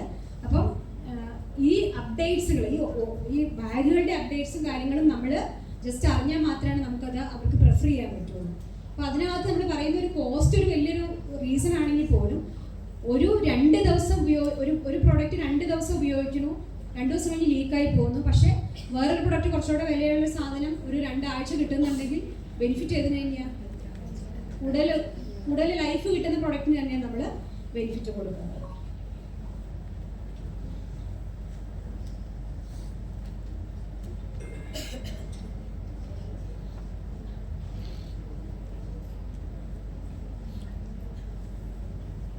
പിന്നെ സ്റ്റോമയുടെ റിട്രാക്ഷൻസ്, സ്റ്റോമ ഉള്ളിലോട്ട് വലിഞ്ഞു പോകുന്നൊരവസ്ഥ. അപ്പം യൂഷ്വലി ഇത് അത്ര കോമൺ അല്ല എങ്കിൽ പോലും ചിലർക്ക് ഉണ്ടാവാറുണ്ട്. കാരണം എന്താണെന്ന് വെച്ചാൽ ഈ സർജറി ചെയ്യുന്ന സമയത്ത് കുടൽ വലിച്ച് പുറത്തേക്ക് വെക്കുകയാണ് ചെയ്യുന്നത്. അത് പക്ഷേ ഉള്ളിലോട്ട് ചില ടെൻഷൻ കാരണം, അതായത് സർജറി ചെയ്യുന്ന സമയത്ത് നമ്മൾ സാധാരണ പ്രോപ്പറായിട്ട് ചെയ്യുന്നെങ്കിലും ആ കുടലിൻ്റെ ഒരു വലിച്ചിൽ കാരണം അത് ഉള്ളിലോട്ട് ചിലപ്പോൾ സ്റ്റോമ ഉള്ളിലോട്ട് പോകാറുണ്ട്. അപ്പോൾ അങ്ങനെ വന്നു കഴിയുമ്പോൾ സ്കിൻ ലെവലിൽ താഴെയായിരിക്കും ഈ സ്റ്റോമ ഇരിക്കുന്നത്. അപ്പം ഇത് നിങ്ങൾ ശ്രദ്ധിച്ചോന്ന് അറിയത്തില്ല, ഒരു ഫോൾഡ്, അതിനകത്തൊരു മടക്കുമുണ്ട്, ഈ സ്റ്റോമയുടെ അതിനകത്തൊരു മടക്കുമുണ്ട്. അപ്പം നോർമലി ഒരു പ്രോഡക്റ്റ് ഒട്ടിച്ച് കഴിഞ്ഞിട്ടുണ്ടെങ്കിൽ അല്ലെങ്കിൽ വെച്ച് കഴിഞ്ഞിട്ടുണ്ടെങ്കിൽ എന്ത് ചെയ്യാം? ലീക്ക് വരാനുള്ള സാധ്യത. അപ്പം അത്തരം സാധനങ്ങൾക്കാണ് നമ്മൾ എന്ത് ചെയ്യുന്നത്? കോൺവെക്സ് ആയിട്ടുള്ള ഉള്ളിലോട്ടിരിക്കുന്ന തരത്തിലുള്ള ബേസ് പ്ലേറ്റുകൾ ഉപയോഗിച്ച് കഴിഞ്ഞാൽ കുറച്ചുകൂടെ ലൈഫ് കൂടുതൽ കിട്ടാൻ സാധ്യതയുള്ളത്. അപ്പോൾ അതിൻ്റെ ഒരു കാരണം നമ്മൾ പറയുന്നത് തടിച്ച്, പ്രത്യേകിച്ച് വയറ് കുറച്ച് ഫാറ്റി ആയിട്ടുള്ള ഒരു അബ്ഡോമനൊക്കെ ആണെങ്കിൽ സാധ്യത കുറച്ച് റിട്രാക്ഷൻ കൂടുതലാണ്. അതുപോലെ എക്സസീവ് ടെൻഷൻ, പിന്നെ പുവർ സ്റ്റോമ സൈറ്റ് സെലക്ഷൻ, നമ്മൾ നേരത്തെ പറഞ്ഞൊരു കാരണം, അതായത് സർജറിക്ക് മുമ്പായിട്ട് ഈ ഒരു പേഷ്യൻ്റെ നിർത്തിയൊക്കെ നോക്കിയിട്ടൊക്കെയാണ് സ്റ്റോമയുടെ സൈറ്റ് തീരുമാനിക്കുന്നത്. അതിനകത്ത് ഒരു ബെൻഡിങ് ലൈനോ അല്ലെങ്കിൽ ഒരു ക്രീസസോ ഒക്കെ ഉള്ള ഏരിയയിലാണ് സ്റ്റോമ വെച്ചിട്ടുണ്ടെങ്കിൽ ഈ ഒരു പ്രോബ്ലം എന്തായാലും ഉണ്ടാവാൻ സാധ്യത. പിന്നെ കുറേ കാലമായിട്ട് ബെഡിഡൻ ആയിട്ടുള്ള പേഷ്യൻസിനും ഇൻഡിക്കേറ്റ് മൊബിലൈസേഷൻ ഒന്നും ഇല്ലെങ്കിലും ഈ ഒരു പ്രശ്നം വരാറുണ്ട്. അപ്പോൾ അതിനകത്ത് നമ്മൾ പറയുന്ന ഒരു കാര്യം എന്താണെന്ന് വെച്ചാൽ കോൺവെക്സ് ആയിട്ടുള്ള അപ്ലയൻസസ് യൂസ് ചെയ്യാം. പിന്നെ സ്റ്റോമാസീസ് ബെൽറ്റ്, അങ്ങനെ എക്സ്ട്രാ ഒരു സപ്പോർട്ട് കിട്ടാൻ വേണ്ടി അതിൻ്റെ തന്നെ ബെൽറ്റുകൾ യൂസ് ചെയ്യാൻ പറ്റും. നിങ്ങളൊക്കെ ഈ പ്രോഡക്ട്സ് നിങ്ങൾക്ക് എല്ലാവർക്കും കണ്ടിട്ടുണ്ടാവും. ഇതിനകത്ത് നമ്മൾ സാധാരണ ഇപ്പം ഇവിടെ പണ്ടൊക്കെ നമുക്ക് IV സെറ്റൊക്കെ വെച്ചിട്ട് അല്ലേ നമ്മൾ മാനേജ് ചെയ്യാറുണ്ട്, കെട്ടി വെച്ചിട്ട്. അപ്പോൾ അതിന് പകരം കുറച്ചുകൂടെ ഫ്രണ്ട്ലി, കുറച്ച് കംഫർട്ടാണ്, കാരണം ഒരു സോഫ്റ്റ് ആയിട്ടുള്ള സാധനമാണ്. അപ്പം ഇതെല്ലാം കമ്പനികൾ ഇറക്കിയേക്കണതാണ്. അപ്പോൾ ഇതിനകത്തൊരു എക്സ്ട്രാ സപ്പോർട്ട് കിട്ടാനുള്ള ബെൽറ്റുകളുണ്ട്. ഇനി അത് ബെൽറ്റ് ഇല്ലെങ്കിൽ പോലും നമുക്ക് ഏതെങ്കിലും രീതിയിൽ കെട്ടി വെക്കാൻ പറ്റുമെങ്കിൽ ആ രീതിയിലും അതേ ചെയ്തു കൊടുക്കാൻ പറ്റും. പിന്നെ ഒരുപാട് ഉള്ളിലോട്ട് പോയിട്ടുണ്ടെങ്കിൽ അതൊരു സർജിക്കൽ കറക്ഷൻസ് വേണ്ടി വരും. അതായത് സർജൻ്റെ അടുത്ത് വിട്ട് വീണ്ടും എന്തെങ്കിലും ചെയ്യാൻ പറ്റുമോ എന്നുള്ളൊരു ഇത് ചോദിക്കും. പക്ഷേ അത് അത്രയ്ക്കും ഇവർക്ക് മാനേജ് ചെയ്യാൻ പറ്റില്ലെങ്കിൽ മാത്രമേ അതിന് സർജറി ഓപ്ഷനിലേക്ക് പോകുള്ളൂ. കാരണം വീണ്ടും ഒരു സർജറി എന്ന് പറയുന്നത് അത്ര ഇതായിരിക്കില്ല. പിന്നെയുള്ള പ്രൊലാപ്സ്, പുറത്തേക്ക് സ്റ്റോമ വല്ലാതെ തള്ളിയിരിക്കുക എന്നുള്ളത്. അപ്പം ഇതിനകത്തും ഈ പറഞ്ഞ ഒരു പ്രശ്നം എന്താണെന്ന് വെച്ചാൽ അപ്ലയൻസസ് യൂസ് ചെയ്യാനുള്ള ബുദ്ധിമുട്ടുകൾ. അപ്പം ഇതിൻ്റെ കാരണം പറയുന്നത് അബ്ഡോമിനൽ പ്രഷർ, വല്ലാതെ ഭാരമുള്ള ജോലികൾ ചെയ്യുക, അല്ലെങ്കിൽ ഒരുപാട് നേരം കുനിഞ്ഞിരിക്കുക, അങ്ങനെയുള്ള കാര്യങ്ങളൊക്കെ ചെയ്യുമ്പോഴാണ് കൂടുതൽ പ്രൊലാപ്സിനുള്ള സാധ്യത. അതുപോലെ വീക്കൻഡ് സപ്പോർട്ട് മസിൽസ് വീക്കായിട്ടുള്ളതും, അതുപോലെ തന്നെ ഭയങ്കരമായിട്ട് സ്ട്രെയിൻ ചെയ്യുന്നത്, അബ്ഡോമൻ കണ്ട് സ്ട്രെയിൻ ചെയ്യുന്ന രീതിയിലുള്ളത്. പിന്നെ ഒരു ലാർജ് സർജിക്കൽ ഓപ്പണിംഗ്, വലിയൊരു സ്റ്റോമയാണ് ചെയ്തതെങ്കിൽ ഇത് പ്രൊലാപ്സിനുള്ള പോസിബിലിറ്റി കൂടുതലാണ്. അപ്പോൾ യൂഷ്വലി പറയുന്നത് ഒരു ഇനീഷ്യൽ സ്റ്റേജിലാണെങ്കിൽ നമ്മളൊരു മൈൽഡ് പ്രഷർ കൊടുത്തിട്ട് നമുക്ക് മാനുവൽ റിഡക്ഷൻ ചെയ്യാൻ പറ്റും. അതല്ലെങ്കിൽ സപ്പോർട്ട് ബെൽറ്റുകൾ, അതായത് സ്റ്റോമ കുറച്ച് ഉള്ളിലേക്കാണുള്ള സപ്പോർട്ട് ബെൽറ്റ്, ഈ പറഞ്ഞ രീതിയിലുള്ള ബെൽറ്റുകൾ യൂസ് ചെയ്യാൻ പറ്റും. ഒത്തിരി തള്ളിയാണ് പുറത്തേക്ക് നിൽക്കുന്നതെങ്കിൽ ഒരു സർജിക്കൽ കറക്ഷൻസ് വേണ്ടി വരാം. പിന്നെ സ്റ്റിനോസിസിൻ്റെ ഒരു പ്രശ്നം എന്താണെന്ന് വെച്ചാൽ, സ്റ്റിനോസിസ് ആയി കഴിഞ്ഞിട്ടുണ്ടെങ്കിൽ ചിലപ്പോൾ അത് ബ്ലോക്കേജ് വരാൻ സാധ്യതയുണ്ട്. അതുപോലെ തന്നെ എല്ലാ ദിവസവും പവൽ കൃത്യമായിട്ട് അവർക്ക് പുറത്തേക്ക് പോരില്ല. അങ്ങനെയുള്ള ഇഷ്യൂസ് വരാം. അതിൻ്റെ കാരണങ്ങൾ പറയുന്നത് സ്കാർ ടിഷ്യൂ, അതായത് excessive scar tissue for injury, ഒരു surgical issues, ischaemia, poor bowel handling, small opening, അങ്ങനെയൊക്കെയുള്ള കാരണങ്ങളാണ് പറയുന്നത്. അതിൻ്റെ മാനേജ്മെൻറ്റ് പറയുന്നത് ഒന്ന് ഡയലറ്റേഷൻ, അതായത് സർജിക്കൽ ഡയലറ്റേഷൻ കൊടുക്കുക എന്നുള്ളതാണ്. അല്ലെങ്കിൽ പിന്നെ മെഡിക്കൽ മാനേജ്മെൻറ്റ് പറയുന്നത് നമ്മൾ കോൺസ്റ്റിപ്പേഷൻ പ്രിവെൻറ്റ് ചെയ്യാനുള്ള അല്ലെങ്കിൽ എല്ലാ സ്റ്റൂള് ലൂസ് ആവാനുള്ള മെഡിസിൻസ് കൊടുക്കുക എന്നുള്ളതാണ് അതിനായിട്ട് പിന്നെ. പിന്നെ പാരാസ്റ്റോമൽ ഹെർണിയ ഇത് കാണാറുണ്ടോ? കോമൺ ആണോ? വളരെ റെയറാണ്. അപ്പോൾ ചില പേഷ്യൻസ് ഉണ്ടല്ലേ. അപ്പോൾ ചില പേഷ്യൻസിന് വരാറുണ്ട് അത് വീക്ക് അബ്ഡോമിനൽ വാൾ അറൗണ്ട് സ്റ്റോമ. അതുകൊണ്ടാണ് കാരണങ്ങൾ പറയുന്നത്. ഒന്ന് ഇൻക്രീസ്ഡ് പ്രഷർ, പിന്നെ ചില പേഷ്യൻ്റ് ഫാക്ടേഴ്സ് പ്രായമുള്ള ആളുകൾ ചെയ്യുമ്പോഴും, അതുപോലെ തന്നെ മാൽ ന്യൂട്രീഷൻ ആയിട്ടുള്ള ആളുകൾ, അതുപോലെ എന്തെങ്കിലും അബ്ഡോമിനൽ സർജറീസ് പ്രീവിയസ് ആയിട്ട് ചെയ്തിട്ടുണ്ടെങ്കിൽ ആ വീക്ക് ഒരു മസിൽസ് വന്നിട്ടുണ്ടെങ്കിലൊക്കെയാണ് കാരണങ്ങൾ പറയുന്നത്. അതിൻ്റെ മാനേജ്മെൻറ്റ് പറയുന്നത് നമ്മൾ നോൺ സർജിക്കലി ആണെങ്കിൽ നമ്മൾ പറയുന്നത് സപ്പോർട്ട് ബെൽറ്റുകൾ, നേരത്തെ പറഞ്ഞ ബെൽറ്റുകൾ യൂസ് ചെയ്യാം. പിന്നെ അല്ലെങ്കിൽ വലിയൊരു പ്രോബ്ലം ആണ് അവർക്ക് ഉണ്ടാകുന്നതെങ്കിൽ അത് സർജിക്കൽ റിപ്പയർ, അതായത് എന്തെങ്കിലും കാർഡിയോഗ്രാഫി പോലെയുള്ള സാധനങ്ങൾ ചെയ്ത് കറക്റ്റ് ചെയ്യാവുന്നതാണ്. അതാണ് നെക്രോസിസ് എന്ന് പറയുന്നത്. അതായത് സ്റ്റോമ നമ്മൾ നേരത്തെ കണ്ട റെഡ് കളർ മാറി ഫുൾ ബ്ലാക്കിഷ് കളർ ആവുകയാണ്. അപ്പോൾ ആ ഏരിയ ഫുള്ളായിട്ട് നെക്രോസ്റ്റ് സർക്കുലേഷൻ ഇല്ലാതെ പോകുന്ന ഒരു സിറ്റുവേഷനാണുള്ളത്. അപ്പോൾ അതിൻ്റെ കാരണം വരുന്നത് എക്സസീവ് ടെൻഷൻ, അതുപോലെ സർജിക്കൽ ടെക്നിക്ക്, ടൈറ്റ് സൂച്ചേഴ്സ് ചെയ്യുന്ന സർജറി സമയത്തുള്ള പ്രശ്നങ്ങൾ, തിക്ക് അബ്ഡോമിനൽ വാൾസ്, അതൊക്കെയാണ് പറയുന്നത്. പേഷ്യൻ്റ് ഫാക്ടേഴ്സ് ആയിട്ട് പറയുന്നത് തടിയുള്ളത്, അതുപോലെ എമർജൻസി സർജറീസ്, ഈ പറഞ്ഞ പോലെ ഏരിയ നോക്കാതെ സർജറി ചെയ്യുന്ന ഒരു സിറ്റുവേഷനൊക്കെയാണ് കൂടുതൽ വരുന്നത്. ഇങ്ങനെ ഫുൾ നെക്രോസ്റ്റ് ആയിട്ടുണ്ടെങ്കിൽ നമ്മളൊരു പറയുന്നത് സർജിക്കൽ കറക്ഷൻസ്, സർജിക്കൽ മാനേജ്മെൻറ്റ് തന്നെയാണ് പറയുന്നത്. പിന്നെ കോൺസ്റ്റിപ്പേഷൻ്റെ മെയിൻ റീസൺ ഒന്ന് നമ്മുടെ ഫുഡ് ഹാബിറ്റ് തന്നെയാണ്. അപ്പം ഫുഡിൻ്റെ കാര്യത്തിൽ ഡയറ്റിനകത്ത് ഫ്ലൂയിഡ്, അതുപോലെ തന്നെ ഫൈബർ റിച്ച് ഫുഡ്സ് കൊടുക്കുക. പിന്നെ അതുപോലെ ചില മെഡിക്കേഷൻസ് കാരണമായിട്ടുണ്ട്. ഇപ്പോൾ മോർഫിൻ പോലെയുള്ള മരുന്നുകളൊക്കെ കോൺസ്റ്റിപ്പേഷൻ ഉണ്ടാക്കുക. അപ്പോൾ സാധാരണ നമ്മൾ മാനേജ് ചെയ്യുന്ന പോലെ തന്നെ ഒരു കോൺസ്റ്റിപ്പേഷൻ മാനേജ് ചെയ്യുന്ന പോലെ തന്നെ ഒന്ന് നോൺ മെഡിക്കൽ മാനേജ്മെൻറ്റും അതുപോലെ മെഡിക്കൽ മാനേജ്മെൻറ്റുമായിട്ട് നമുക്ക് ലാക്സേറ്റീവ്സ് കൊടുക്കാം. അതുപോലെ തന്നെ ചിലപ്പോൾ നമുക്ക് എനിമ കൊടുക്കാം. കാരണം വെച്ചാൽ ഇതുപോലെ മാനുവലായിട്ട് റിഡക്ഷൻ ചെയ്ത് കൊടുക്കാം. അപ്പോൾ അവിടെ എൻഡിലാണ് സ്റ്റോമയുടെ നമുക്ക് എടുക്കാൻ പറ്റുന്ന ഭാഗത്താണെങ്കിൽ എടുത്ത് കളയാം. അതുപോലെ തന്നെ എനിമ കൊടുക്കാം, ഇറിഗേഷൻ ചെയ്ത് കൊടുക്കാം. ഈ രീതിയിൽ നമുക്ക് കോൺസ്റ്റിപ്പേഷൻ മാനേജ് ചെയ്യാം. പിന്നെ ഒരു കാര്യം, നമ്മുടെ ഡയറിയ അത്ര കോമൺ അല്ല. അത് ഫുഡിൻ്റെ കാരണം കൊണ്ടായിരിക്കാം ഡയറിയ ഉണ്ടാവുന്നത്. അതും ഈ പറഞ്ഞ പോലെ തന്നെ നമുക്ക് മാനേജ് ചെയ്യാൻ പറ്റും. അത് നോർമലി ഒരു ഡയറി എങ്ങനെ മാനേജ് ചെയ്യാൻ രീതിയിലാണ് മാനേജ് ചെയ്യാൻ പറ്റും. ഡയറിയൊക്കെ ഉണ്ടായുള്ള പ്രശ്നം എന്താണെന്ന് വെച്ചാൽ ഇവർക്ക് ഇടയ്ക്കിടയ്ക്ക് ബാഗ് മാറ്റേണ്ടി വരും, ലീക്കേജ് പ്രോബ്ലംസ് ഉള്ളൂ. അപ്പോൾ അത് എത്രയും പെട്ടെന്ന് കറക്റ്റ് ചെയ്യുക എന്നുള്ളതാണ് മെയിനായിട്ടുള്ളത്. പിന്നെ ബ്ലീഡിങ് യൂഷ്വലി നോർമൽ അല്ല, പക്ഷേ ബ്ലീഡിങ് ഉണ്ടായിട്ട് ഒരു കാരണങ്ങൾ പറയുന്നത് നമ്മൾ പ്രോപ്പറായിട്ടുള്ള പൗച്ച് കറക്റ്റ് രീതിയിൽ അത് വലിച്ച് പറിച്ചെടുക്കുമ്പോൾ സറൗണ്ടിങ് സ്കിന്നിൽ നിന്നുള്ള ബ്ലീഡിങ് ഒക്കെ ഒരു കാരണമാവാം. പിന്നെ ചില കണ്ടീഷൻസ്, പോട്ടോ ഹൈപ്പർ ടെൻഷനൊക്കെ പോലെയുള്ള അല്ലെങ്കിൽ ലിവർ ഡിസീസ് ഉള്ള പേഷ്യൻസിന് പോട്ടോ ഹൈപ്പർ ടെൻഷനൊക്കെ വന്നൊക്കെയാണ് സാധാരണ ബ്ലീഡിങ് ഒക്കെ ഉണ്ടാകുന്നത്. അപ്പോൾ യൂഷ്വലി നമ്മൾ പറയുന്നത് ചെറിയ രീതിയിലുള്ള ബ്ലീഡിങ് ആണെങ്കിൽ മൈനർ പ്രഷർ അപ്ലൈ ചെയ്യുക. അതുപോലെ തന്നെ പ്രോപ്പറായിട്ട് എങ്ങനെ പൗച്ച് ഫിറ്റ് ചെയ്യാം എന്നുള്ളത് അവരെ പഠിപ്പിച്ചു കൊടുക്കുക. പിന്നെ വലിയ സിവിയർ ബ്ലീഡിങ് ആണെങ്കിൽ ഒരു കൺസൾട്ടേഷൻ, സർജറി ചെയ്ത് ഡോക്ടറെ വെച്ചിട്ട് കൺസൾട്ടേഷൻ ചെയ്യുക എന്നുള്ളത്. അപ്പോൾ ഇത്രയാണ് നമ്മളൊരു പ്രോബ്ലംസിനെ നമ്മൾ ഇത് ചെയ്യുക എന്നുള്ളത്. പിന്നെ അടുത്തൊരു ഓപ്ഷൻ എന്ന് പറയുന്നത് കൊളോസ്റ്റമി ഇറിഗേഷൻ. നമുക്കറിയാം ഇറിഗേഷൻ എന്ന് പറയുന്നത് ഒരു സമയത്തേക്ക് മാത്രമായിട്ട് അവരെ ബവലിനെ കൺട്രോൾ ചെയ്യാൻ വേണ്ടിയിട്ടാണ് നമ്മൾ ഇറിഗേഷൻ വീട്ടുകാരെ പഠിപ്പിച്ചു കൊടുക്കുന്നത്, അപ്പം അല്ലെങ്കിൽ രോഗിയെ പഠിപ്പിച്ചു കൊടുക്കുന്നത്. ഇത് ഒരു എല്ലാ ദിവസവും ചെയ്യുവാണെങ്കിൽ അവർക്ക് ഒരു സമയത്തേക്ക് മാത്രമായിട്ട് അവർ ബവലിനെ ഇത് ചെയ്യാൻ പറ്റും. നമ്മളൊരു ബവൽ ക്ലീനിങ് ചെയ്യുന്ന ഒരു പ്രോസസ്സ് തന്നെയാണുള്ളത്. അപ്പോൾ അതിന് നമുക്കറിയാം, നിങ്ങൾ കണ്ടിട്ടുണ്ടാവും ലോങ് സ്ലീവ് ബാഗിൽ ബെൽറ്റും ഒക്കെ യൂസ് ചെയ്യുന്നത്. അപ്പോൾ എൻ്റെ ഒരു സിസ്റ്റർ, അതായത് എൻ്റെ സിസ്റ്റർ ലോയാണ് ആക്ച്വലി, പുള്ളിക്കാരി നൺ സിസ്റ്ററാണ്. 22 years 22 വർഷം മുമ്പ് കൊളോസ്റ്റമി ചെയ്ത ഒരാളാണ്. സിയ റെക്റ്റം വന്നിട്ട് കൊളോസ്റ്റമി ചെയ്ത ഒരാളാണ്. ഈ 22 വർഷമായിട്ടും പുള്ളിക്കാരി എല്ലാ ദിവസവും രാവിലെ ഇറിഗേഷൻ ചെയ്യും. എന്നുവെച്ചാൽ അന്ന് സർജറി കഴിഞ്ഞപ്പം ചെയ്തതാണ്. കാരണം ഒരു ടീച്ചറായിരുന്നു, സ്കൂളിൽ പോവും, പഠിപ്പിക്കും, പള്ളിയിൽ പോവും, എല്ലാ കാര്യങ്ങളും ചെയ്യുന്ന ഒരാളാണ്. കഴിഞ്ഞ 22 വർഷമായിട്ടും എല്ലാ ദിവസവും രാവിലെ 5 മണിക്ക് എഴുന്നേക്കും. ആദ്യം ചെയ്യുന്നൊരു സാധനം പുള്ളിക്കാരി ഇറിഗേഷൻ ചെയ്യുക. അത് കഴിഞ്ഞിട്ട് ബാഗ് പോലും പുള്ളിക്കാരി വെക്കില്ല, ആവശ്യമില്ല. ഒരു ജസ്റ്റ് പേടിയായതുകൊണ്ട് ഒരു പാഡ് എടുത്തിട്ട് ഒരു പ്ലാസ്റ്റർ എടുത്തിട്ട് ഡ്രസ്സ് ചെയ്യുന്നു. ഇതാണ് പുള്ളിക്കാരുടെ 22 വർഷത്തെ സർവീസ്. അപ്പം പല ആളുകൾക്ക് ഇറിഗേഷൻ കൊണ്ട് ഭയങ്കര ഇഫക്റ്റീവാണ്. പക്ഷെ അതിൻ്റെ ഉള്ളൊരു കുഴപ്പം എന്നാന്ന് വെച്ചാൽ കൊളോസ്റ്റമിക്ക് മാത്രമേ ഇറിഗേഷൻ ചെയ്യാൻ പറ്റുള്ളൂ. പിന്നെ ഒരു കാരണവശാലും അത് സ്വന്തം ചെയ്തില്ലെങ്കിൽ പിന്നെ മറ്റുള്ളവർക്ക് ചെയ്തു കൊടുക്കാമെന്നുള്ളത് അത് പ്രയാസമാണ്. കാരണം ഒരു ദിവസത്തിൽ ഒരു മണിക്കൂറെങ്കിലും ഇതിന് വേണ്ടിയിട്ട് അവർ ചിലവഴിക്കേണ്ടതുണ്ട്. അപ്പം രോഗിക്ക് തന്നെ ചെയ്യാൻ പറ്റുന്നത്. അതുപോലെ ഒരു കൊളോസ്റ്റമി പേഷ്യൻസിനാണെങ്കിൽ മാത്രമാണ് ഇറിഗേഷൻ പറ്റുള്ളൂ. അപ്പോൾ ഇറിഗേഷൻ ഒരു നല്ല ഇതാണ്. ഒരു സമയത്തേക്ക് മാത്രമായിട്ട് ഇത് കഴിഞ്ഞാൽ പിന്നെ അവർക്ക് അവർക്കുടെ ഇക്കണോമിക്കലി ആയിട്ട് അവർക്ക് നല്ല ഇതാണ്. കാരണം ഇറിഗേഷൻ സെറ്റ് അടക്കം മേടിക്കുന്നതിന് 1000 rupees വരുന്നു. കൊളോസ്റ്റമൈസ് ഇന്ത്യയുടെ പ്രോഡക്റ്റ് 1000 രൂപയെ വരുന്നുള്ളൂ.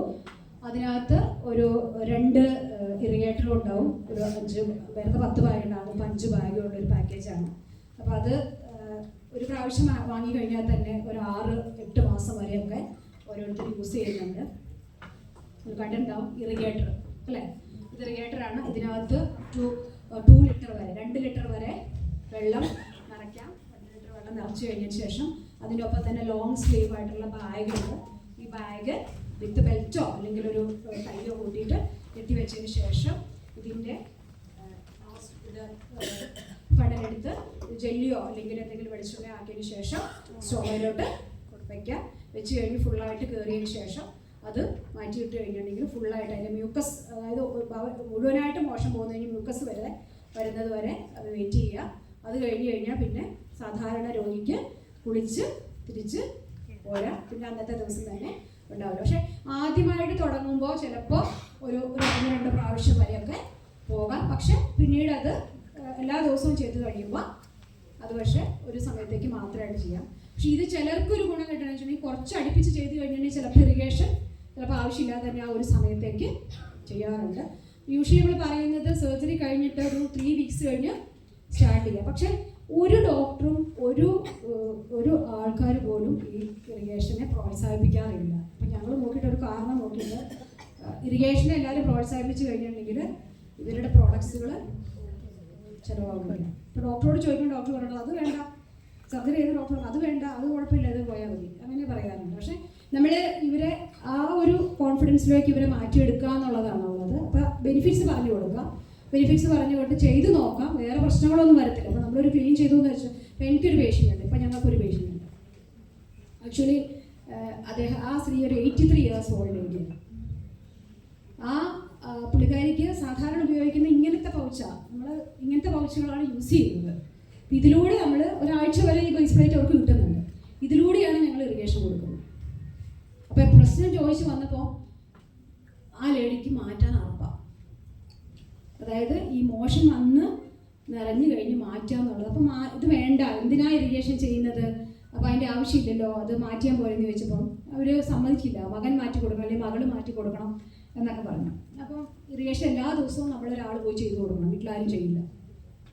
എല്ലാ ദിവസവും പോയി ഇറിഗേഷൻ അല്ല, എല്ലാ ദിവസവും ഓൾട്ടർനേറ്റ് ഡേയ്സിലാണ് പുള്ളിക്കാരി കോൺസ്റ്റിപ്പേഷനാണ്.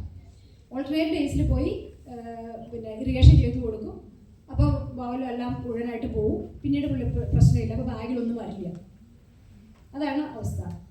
അപ്പം മാറ്റാൻ അങ്ങനെ നമ്മളത് റെഗുലർ ഇതിലേക്ക് മാറ്റാൻ നോക്കുമ്പോൾ പുള്ളിക്കാരിക്ക് ഇത് കൈകാര്യം ചെയ്യാൻ ഉറപ്പാണ്. അപ്പോൾ അതുകൊണ്ട് ബുദ്ധിമുട്ടാണ്. പിന്നെ പ്രായമായി 83 വയസ്സുള്ള ഏരിയ ഇപ്പോഴും അവർക്ക് ഓൾട്ടർനേറ്റ് ഡേയ്സിൽ പോയി ഇറിഗേഷൻ ചെയ്ത് കൊടുക്കുക, കോൺസ്റ്റിപ്പേഷൻ ചെയ്യുന്നു. കാരണം അവർക്ക് പിന്നെ ഇന്ന് നമ്മൾ ഇറിഗേഷൻ ചെയ്ത് പോന്നു കഴിഞ്ഞാൽ പിന്നെ നാളെ ഉണ്ടാവില്ല, മറ്റന്നാൾ ആ ഇറിഗേഷൻ ചെയ്യുന്ന സമയത്ത് മാത്രമേ അവർക്ക് മോശം വരുന്നുള്ളൂ. അത് പക്ഷെ ഉപയോഗിക്കുന്ന പ്രോഡക്റ്റും ഈ ഒരു പ്രോഡക്റ്റുമാണ്, മറ്റതുമല്ല. അപ്പോൾ അങ്ങനെയും ആൾക്കാരുണ്ട് എന്ന് ഞാൻ പറയുകയില്ല. അപ്പോൾ ഓരോരുത്തരുടെ പ്രാക്ടീസ് അനുസരിച്ചിട്ടാണ് ഇതിനെ ചെയ്ത് കൊണ്ടുപോകുന്നത്. അപ്പോൾ അതാണ്. അപ്പോൾ ഇറിഗേഷൻ്റെ ഒരു ഗുണം എന്നാന്ന് വെച്ചാൽ, 1 കോസ്റ്റ് എഫക്റ്റീവാണ്, 2 ഒരു സമയത്തേക്ക് മാത്രമായിട്ട് ബവലിനെ കൺട്രോൾ ചെയ്യാൻ പറ്റും.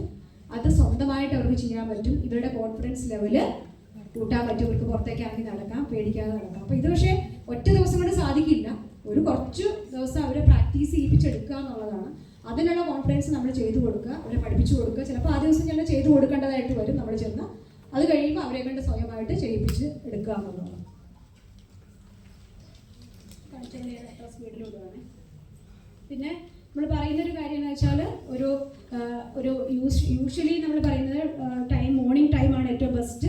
കബോർഡ് യൂസ് ചെയ്യാം, ചെയർ യൂസ് ചെയ്യാം, അല്ലെങ്കിൽ യൂറോപ്യൻ ക്ലോസറ്റിൽ യൂസ് ചെയ്യാം. പിന്നെ അടുപ്പിച്ചൊരു 21 ദിവസം ചെയ്യുവാണെങ്കിൽ തന്നെ അതൊരു നോർമൽ ബൗൾ ഹാബിറ്റിലോട്ട് മേ ബി ഉറപ്പില്ല, പക്ഷേ എങ്കിലും ആക്കാം. പിന്നെ ആദ്യം നമ്മൾ ചെയ്യുമ്പോൾ ഒരു 500 മില്ലി വെള്ളമാണ്. പിന്നെ ഒറ്റ കാര്യമുള്ളത്, കൂടുതൽ തണുത്ത വെള്ളം ഉപയോഗിക്കാതിരിക്കുക, കാരണം ക്രാമ്പ് വരാൻ സാധ്യതയുണ്ട്. അപ്പോൾ ഒരു വാം വാട്ടർ എന്നാണ് നമ്മൾ പറയുന്നത്. പിന്നെ ഒരിക്കലും ചൂടുള്ള വെള്ളം ഉപയോഗിക്കരുത്, കാരണം ഇത് പ്ലാസ്റ്റിക് സാധനമാണ്, അത് ഉരുകിപ്പോവും, അതിൻ്റെ ആവശ്യമില്ല. മാത്രമല്ല ബൗളിലോട്ടൊരു ചൂടുള്ള സാധനം കയറ്റേണ്ട കാര്യമില്ല. അപ്പോൾ വാം വാട്ടറാണ് നമ്മൾ പറയുന്നത്.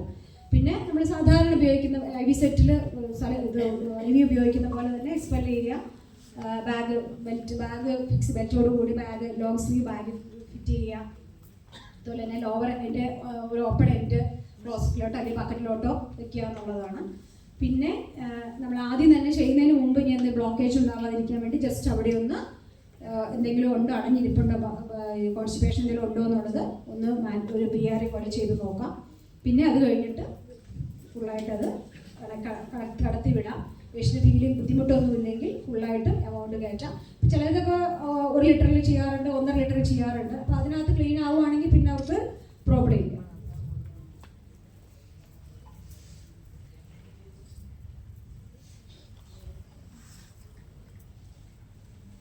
ഇത്രയാണ് കൊളോസ്റ്റമിയുടെ കാര്യത്തിലുള്ളത്. ഇനി അടുത്തത് ട്രക്കിയോസ്റ്റമി കെയർ ആണ്. പിന്നെ ഇലിയോസ്റ്റമിക്ക് ഒരിക്കലും ഇറിഗേഷൻ ചെയ്യാൻ പറ്റില്ല. പിന്നെ മാത്രമല്ല, ഇലിയോസ്റ്റമിയുടെ കാര്യത്തിൽ നമ്മൾ കൊളോസ്റ്റമി കിട്ടുന്ന പോലെ അത്രയും ലൈഫ് കിട്ടാൻ കുറവാണ്. ഒരു 3 to 4 അല്ലെങ്കിൽ 5 ഡേയ്സിൽ കൂടുതലൊന്നും കിട്ടില്ല.